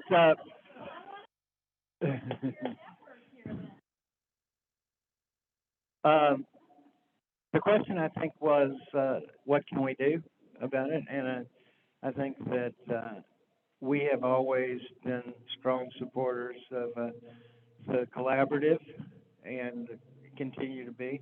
I mean, there's thousands of people in this room right now that are discussing transparency, right? The other thing that I would like to advise is as we do a transition to value-based care, that you support us in that because it's not always obvious where the savings is. But at the end of the day, the better quality is going to produce the best cost. So we're on that journey right now. And thank you for the opportunity to be on the panel. We have questions online. Oh, Stacy. Yes, I forgot. I looked up at the sky or up at the ceiling to see you. But Stacy, we'd love to hear your thoughts. I was just going to say thank you for having us today. Obviously, as I mentioned, we care about our employees' health and well-being. Hospital costs, as others mentioned, and hospital care is a big factor in all of our health and well-being. I think these conversations are a great start. It is very complicated. We do need to work together. There's definitely things all of us can do from different angles. So I just think having these discussions are great around hospital and the coming prescription drug and other transparency as it rolls out. Let's have more conversations like this and think about things all the different stakeholders can do. Again, thanks for having me, everybody. Thank you. And I think we have a couple more questions online, and I'll pass the mic to, we just have one. Thank you. Yeah, so the one question we had come in was actually during your presentation earlier, Gloria, but in the graph on national health expenditures, does your pharmacy expense include the pharmacy expenses incurred by hospitals and physicians? Slide number on that, I'd have to, oh, we don't have the slides anymore. The national, do you have?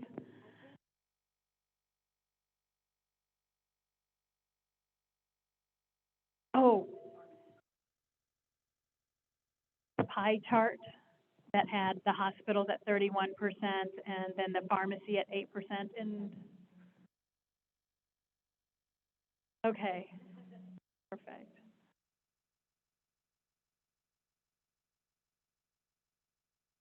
This one, is this the right slide? Can you ask your audience member? And the answer is yes, if it is. Yes, the answer is yes. Yeah. And so it is surprising because, you know, we have oncology and J codes and all of those things, but this used to be 1%, right? And we have to think in terms of percentages. So, all of healthcare costs is ballooning. This is just a percentages thing. It's just that hospital costs are disproportionately higher than drug costs. So they're, well, I mean, if you were really to make it, you'd make a small pie, and now we just have this really huge pie, and that's why the slices look like this. But prescription drug costs, Mike said it's 15% here. So this is just national, and this includes Medicare, Medicaid, and commercial. And commercial is going to look a little different because we get stuck oftentimes with the higher rates. So.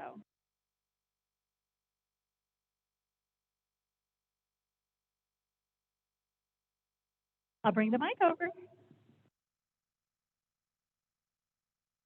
Don. Hi, I'm Sean Grimminger with Reservoir Communications Group. Thank you very much. This is a really terrific panel. One area that was brought up a little bit, but we didn't talk about it in great length, is kind of the relationship between market consolidation and prices. Good evidence to show that, you know, when hospital systems consolidate into larger, you know, systems, hospitals, or vertically, hospitals buying other physician practices, the prices go up. I'd love to hear in particular from Blue Cross Blue Shield about what the experience is like kind of being on the opposite side of the negotiating table, but certainly response from anybody else as well. That is a super question. Who wants to take it? I think he said Mike, and then we'll let Hal, if you'd like to answer. He's nodding. Market concentration. Right. I think one of the big things that keeps prices reasonable in Kentucky is because in the metropolitan areas where most of the people are, there is competitive environment, and that's important. And we saw in Louisville a couple of years ago, or a few years ago now, where we were about to lose one of the big players, and U of L stepped up to keep competition in Louisville. But I think you are seeing some consolidation in that smaller hospitals are consolidating with the larger systems. There's economies of scale there, so we work with them to maintain regional parity where we can. And it's really a partnership with the hospitals to make sure that they understand that as they acquire some smaller community hospitals, what that price point needs to be. Al?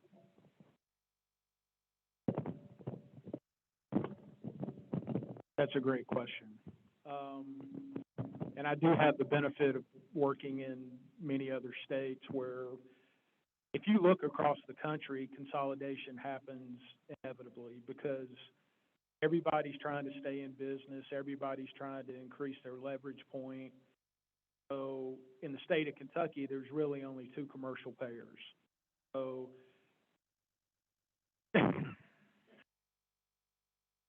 you're my favorite. But my point is hospitals, like any business, do what they can to try to leverage their position.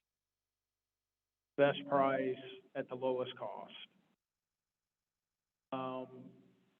That's why you see in virtually every state in the country, hospital consolidations are rampant. And it's, it's just the way of the world, because hospitals, if they can create a network in primary and secondary service areas, have a better opportunity to sit across the table from Mike and say, these are the rates we need to sustain the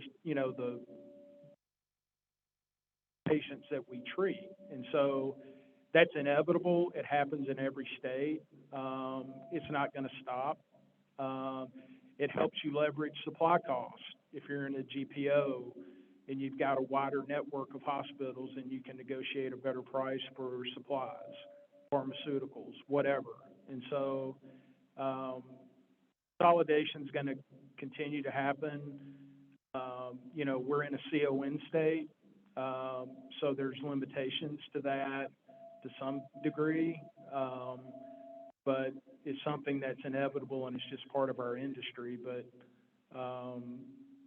as a business person, you have to consider those things, because it does give you a better leverage point with people that are paying your bills. You didn't like that answer?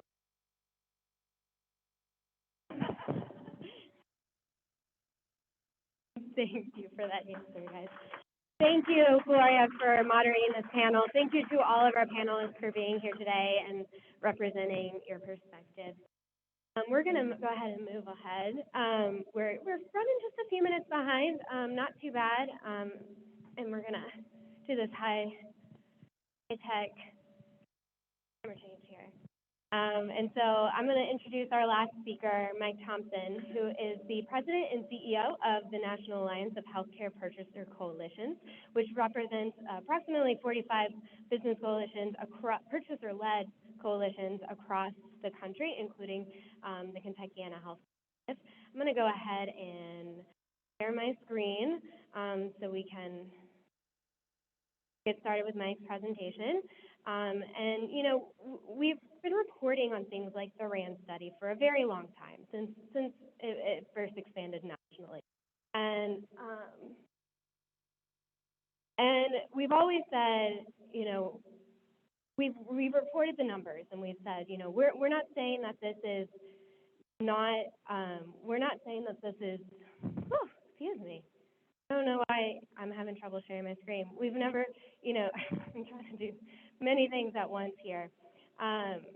We've reported on the numbers, and we've not placed judgment on those numbers. We've always said, we don't know, if this is the best price. I've got it up. I'm having trouble sharing the screen.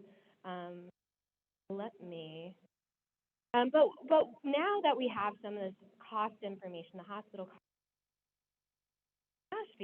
we are starting to be able to get a bigger picture of the costs created to provide these services. There we go. The share is finally working.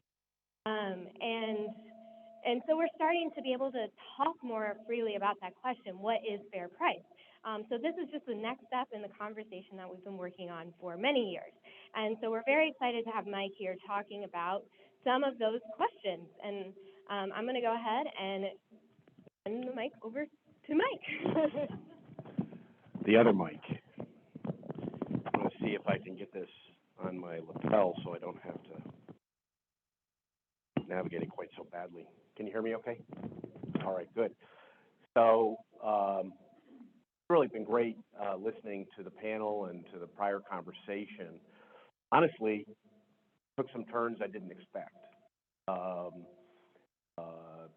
When I listened to the conversation, I kind of came away with, why the hell are we here?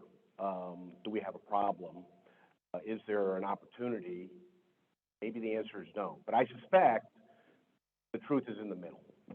That, yes, there are maybe less consolidation in Kentucky. Yes, you're not as high as Indiana. Yes, all of that. But there's still variation. And there is still a need for purchasers, plan sponsors, to take this very seriously, because it's their job. And what I want to share is a reminder on fiduciary responsibility. At the end of the day, as plan sponsors, we all have a responsibility to pay a fair price for things under the plan.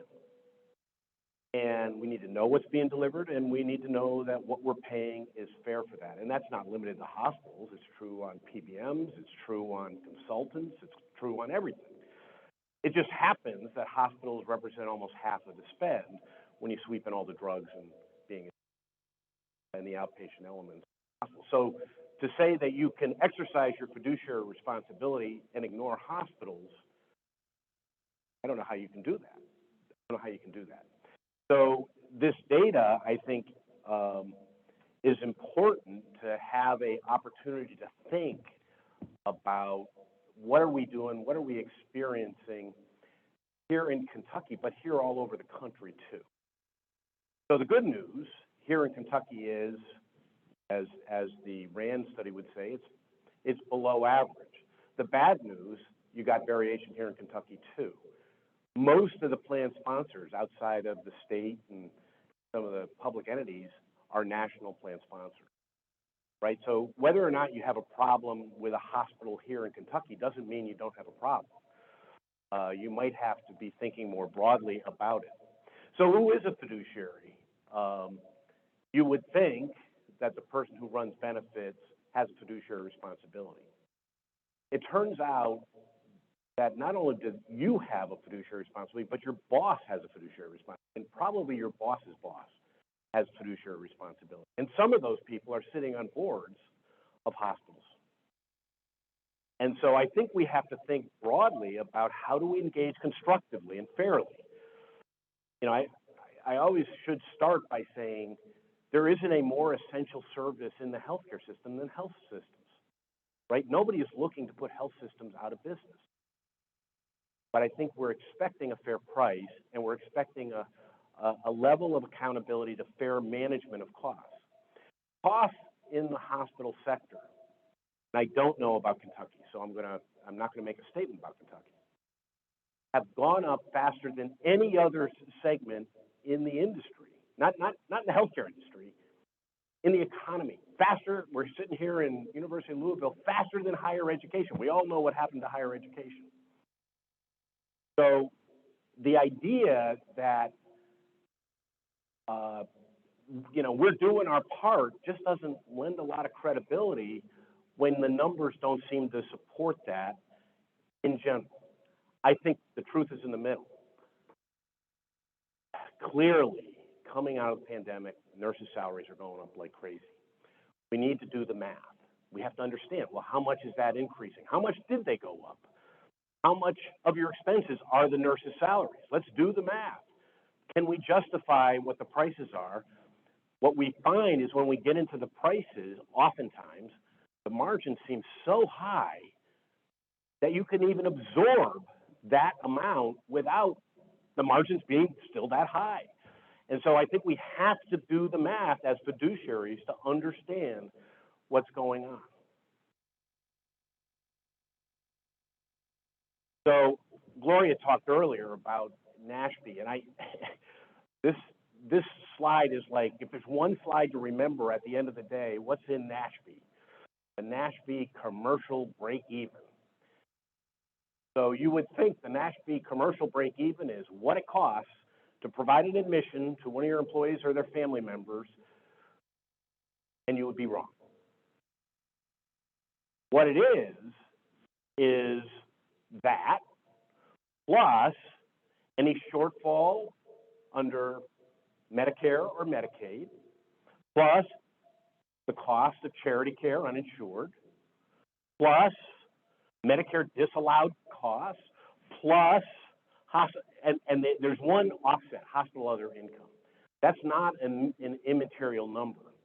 And some of you will be familiar, and I won't go in, we don't have time to go deep into it, but 340B and the profits they're making on certain drugs in the hospitals, that's an offset in the NASHB calculation. Okay, that's fine.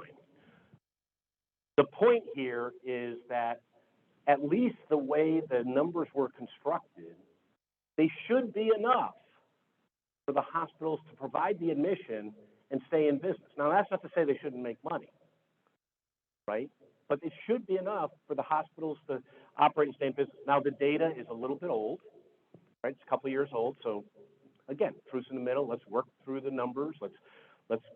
Now, what we have heard is during the pandemic, hospitals got affected big time differently. And the most successful hospitals seem to make out better during the pandemic because they got more of the money than the people who were less successful. And so there's haves and haves not here. We have to be conscious of what's going on here. That's all going to come through the next round.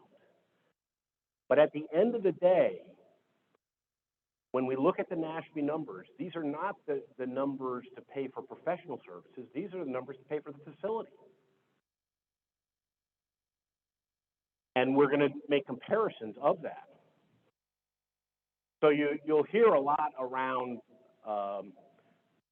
we got to pay for high quality. So we start with hospitals that are 4- and 5-star hospitals here in Kentucky.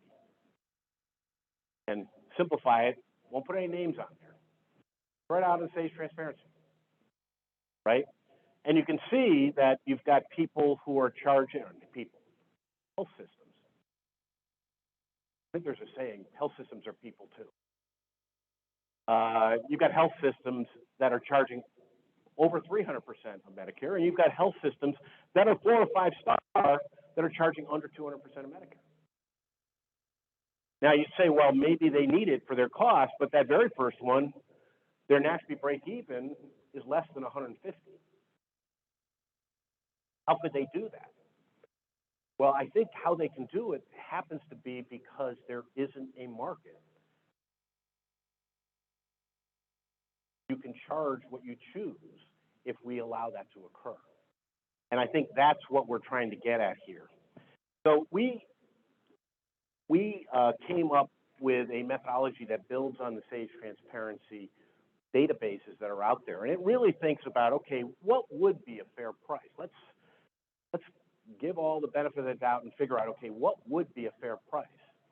And we said, well, there's probably two ways to think about it. One is, let's take it from costs up. In a competitive market, you would end up with reasonable margins on top of your cost structure. Of course, you see some variation in cost structure, so that is some of it.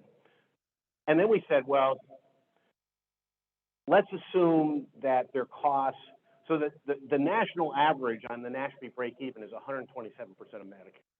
So on average, they need to make 127% of Medicare to break even, considering all those other factors. Now, that's not true of every hospital, but that's what the national average is. It could be that if they're over 127%, maybe their costs are high. Maybe they haven't done a lot to manage their cost structure, but their costs are their costs, right? And if they're below 127%, maybe they've done an excellent job managing their. We don't know. But the basic point was we decided we'll add more margin if they're low than if they're high. Right? So we added 20% if they're below 130% and added 10% if they're above 100 on NASHB. But okay, that's one way of thinking about what a fair price could be. Cost plus a reasonable margin. And of course, doesn't represent the total margin because you'd have to cut that down for the percent of their business that is commercial, right? So if commercial is 30% of their business, 30% times 20% would be a 6% profit margin. Right? Okay, so the second is to compare it to peers. And they say, all right, well, maybe another way to look at it is if there isn't a market, maybe we can't force to a cost plus situation. Can we at least force to a level that is comparable to comparable institutions within an area or with, whatever is a fair way to look at what peers are. And we said at the end of the day, that may define a range. And so here you see that same thing. And again, you heard earlier, MedPAC, and MedPAC's not made up of a bunch of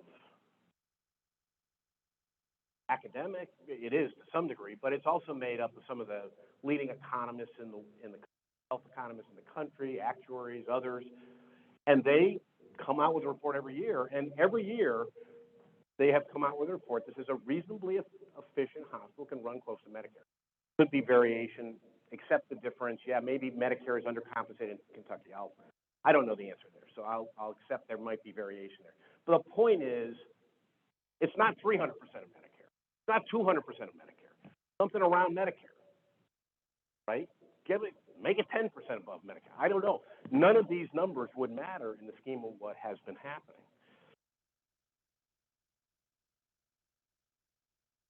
So one way, again, with that first thing is to do a comparison to cost, mark up costs, and you say, all right, let's add 10% or 20%, depending on what the level is, and that represents those gray bars. And you see, for the most part, every one of those gray bars is not everyone, most of the gray bars, certainly on the left side, are not close to what at a fair price, okay?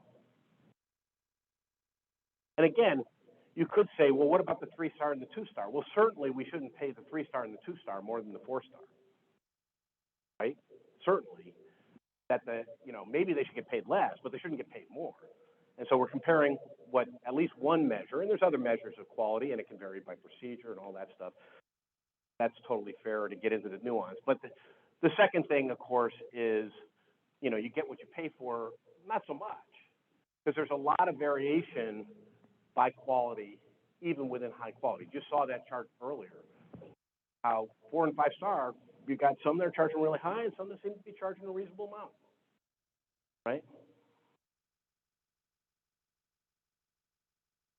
So if you were to compare it to peers, what would that be? Well, it's subjective where you would define it subjective as to whether, this is the right peer group.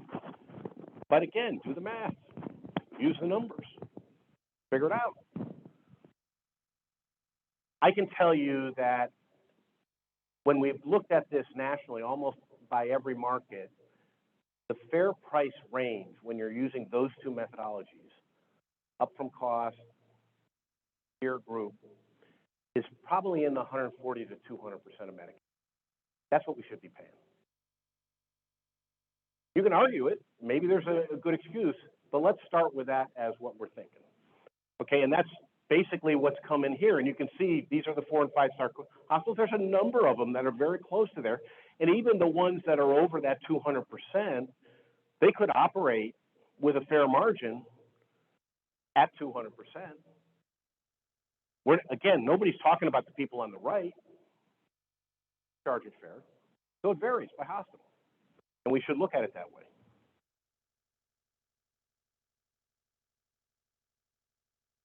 So our conclusion is if there was a market, if hospitals were competing, we would probably pay closer to the low end of the fair market range. And in fact, when we talk to intermediaries that have implemented kind of limited networks or things like that, they're typically paying 140 to 160% of Medicare, the low end. Now, not every employer has an appetite to limit networks, to develop tiers, but I think it's still reasonable that we should insist on a fair price at the end of the day, even if you're in the network. And again, our options are somewhat limited in terms of how do we get there, but I'm going to share a few things that are in our playbook, and I know, Jenny, you shared earlier the playbook, and this is just how do we get the fair price? I'm going to go through each of these individually. You would have never heard me talk about reference-based pricing until Sage Trade. Reference-based pricing, no, that's that voodoo thing that you just pay what you feel like paying and then balance bill the patient. Let me recharacterize it. Maybe the only way to pay a fair price, and then defend it based on the data. I think the days of reference-based pricing are going to increase. And it might be the easiest and most direct way to get there. Not every employer will go there, but I think it is there. There is the concern about balance billing, even where reference-based pricing has been implemented today. A very low percentage of admissions that result in any. Why? Because it's a fair price. At the end of the day, they're building it up from cost and what's a reasonable number. And at the end of the day, they don't want to balance bill either, the intermediaries, right? So they're just working on it. So how do we get there? Rebasing contracts to a percentage of Medicare. My first comment on that is this does nothing for you unless it's the right percentage of Medicare, right? If you rebase to 350% of Medicare, what'd you do? You just move the chairs of the Titanic around, right? So it's critical that we're thinking about what is a fair price when we're doing that. I also think, and this hasn't happened to my knowledge, but I think we're at the point where our intermediaries, our health plans, need to be held accountable for what's happening. Their stock prices are at record levels. Record levels.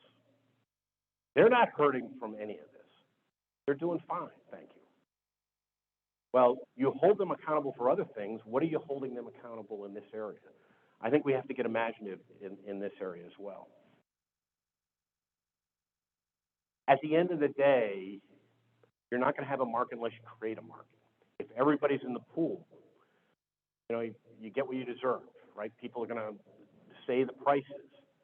So if you do have tiered networks, you do have centers of excellence, if you have other type arrangements that really steer or encourage or incent employees to go to high value providers, that is creating a market pressure that ultimately will get to a fair price. And that's already happening today. Centers of excellence and tiered type networks or narrow networks. We know a number of partners that are in that space, and like I said, they're getting like 140 to 160% of Medicare typically in those type of contracts. The downside, unless you do this broadly, if you just do centers of excellence, you're going to touch just a small percentage of the spend. And it's one of the challenges we have here. The temptation is to look for the $150 hammer and say, look at you. Look what you did. It's $150 for that hammer, right? Doesn't mean, you know, that's a $20 hammer. They can always fix a price. Got to look at the bucket. One of the real values to the RAND and the NASHB analysis is it synthesizes all this data in a way to say, here's the big picture. Big picture, it should be something like this. And again, you can move it. So there's going to be limitations here if it applies very narrowly. It might only affect 20% of your hospital spend. What about the other 80%? That's another limitation. Affiliated advanced primary care, site of care. I think many employers are already moving in this direction. Totally appropriate. Easiest way to avoid unfair prices in a hospital is keep them out of a hospital. Primary care can do that. Site of care, we know that hospitals are buying practices and raising prices like crazy because they can. And then, of course, it forces us to have to negotiate and figure out how to keep it out of the hospital and get the service ambulatory. It's crazy. Crazy. But the thing I want to point out here, at the end of the day, you see these big margins. You say, you don't see that big profit margin at the end of the day. Where did all the money go? Well, why have the hospitals been able to buy all the practices? Why have they been able to build the buildings? Why have they been able to do all those things? Because they have these huge margins, and when they buy it, they don't create a better system. They make a system that feeds the beast. Share a story that I had. I was speaking at a panel at the Primary Care Collaborative, which is the organization that is kind of the leader in medical home advanced primary care. And I was sitting at a table with a primary care physician who said, "Oh, we just put in this advanced primary care. Was doing a great job." And what happened at the end? The hospital shut them down, because it was eliminating admissions and it was eliminating emergency room visits. There is not an aligned incentive if we don't change the underlying incentives in the system. And when they acquire, that's a problem. lost our industry, just in time for health system engagement. So, at the end of the day, again, I think we may want to have meetings like this. Again, there's two sides to every one of these discussions. But let's start with the data, and let's use the data to have a constructive conversation and at least create some level of accountability and pressure to keep things moderated moving forward. And again, I think that, this data wasn't put on the back of an envelope by, Joe Schmo, Rice University, Rand, NASHB. I mean, these are high quality institutions that have looked at the data and they're reaching these conclusions. MedPAC. Why do we think we're wrong? Let's give ourselves a benefit of the doubt and let's have the conversation.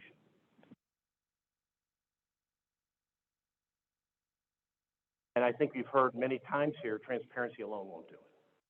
It's starting this conversation, so it's helping, right? But it won't do it. And again, I don't think transparency for employees matters at all here. They're looking for the easy button to get high value, high performing care for themselves and their families. So with that, and then the other thing I'll just put out there, and I know that's probably not going to happen here in Kentucky, but I'll throw it out there. We also offer policy options.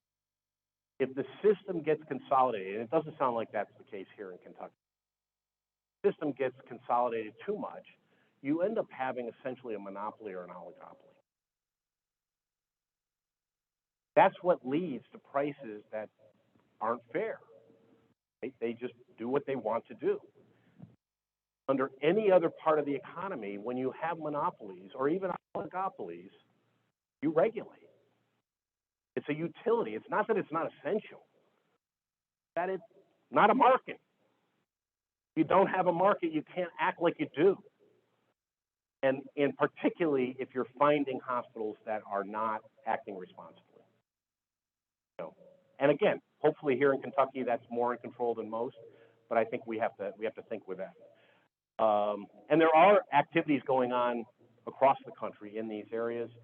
And then I think you heard about the playbook earlier. I hope that was helpful.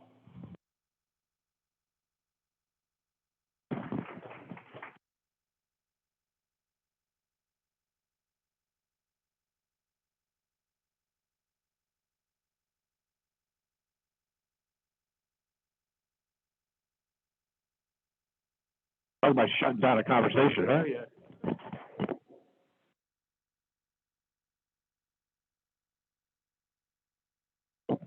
Wow, what a morning. Great conversations. And Mike, I think you did a fabulous job wrapping it all up. And I really do want to say thank you to Mike for coming in from DC, to Gloria and Sarah coming in from Indiana, and all of our panelists who are here. I know a couple of them had to leave for meetings, Mike and Hal, and there's Chloe. And Stacy, hopefully you're still on the line. It is funny, we all tend to look at the ceiling when we're thinking about Stacy. I just did the same thing. I know we're over, so I won't take too much time, but this conversation, and several people have said this, is so important. The healthcare system is broke. I don't care who you talk to, they will say something similar. It doesn't matter what part of the industry you are in, we have issues. And so if we don't have conversations, and these are not easy conversations to be having, even though we're talking about transparency and the data is telling us something, well, some of us are going to disagree with the data. But if we don't have conversations and we have good data, which we're, as Mike said and Gloria has said, others have said, this is not just data that's been pulled out of just some space in the sky. This is reliable data. MedPAC is a reliable source. RAND, Quantros, all of these people or places, things are reliable sources. And so we do have to have conversations, and we will. The Kentuckiana Health Collaborative, Stacy, I don't know where that came from, I guess because I said Stacy Forsythe. Stephanie and I have been talking for months. You know, we had the RAND webinar in July for our members. We're having this webinar or forum. We will start in-depth conversations next year. We want to involve the employers. But some of our largest employers in Kentucky are who? Our hospitals. And so it's important that we also include those employers and hear from Steve is here, you're on the HR side, right, Steve? So, you know, they are employers too. And so we need to have a conversation. And how many years have we been talking about in general that the healthcare system is broken? Quite a few. And so we're going to take buckets at a time. We have a lot of issues in Kentucky. We have a lot of issues with healthcare in general, preventive care, all of those kinds of things. We have unhealthy people. We have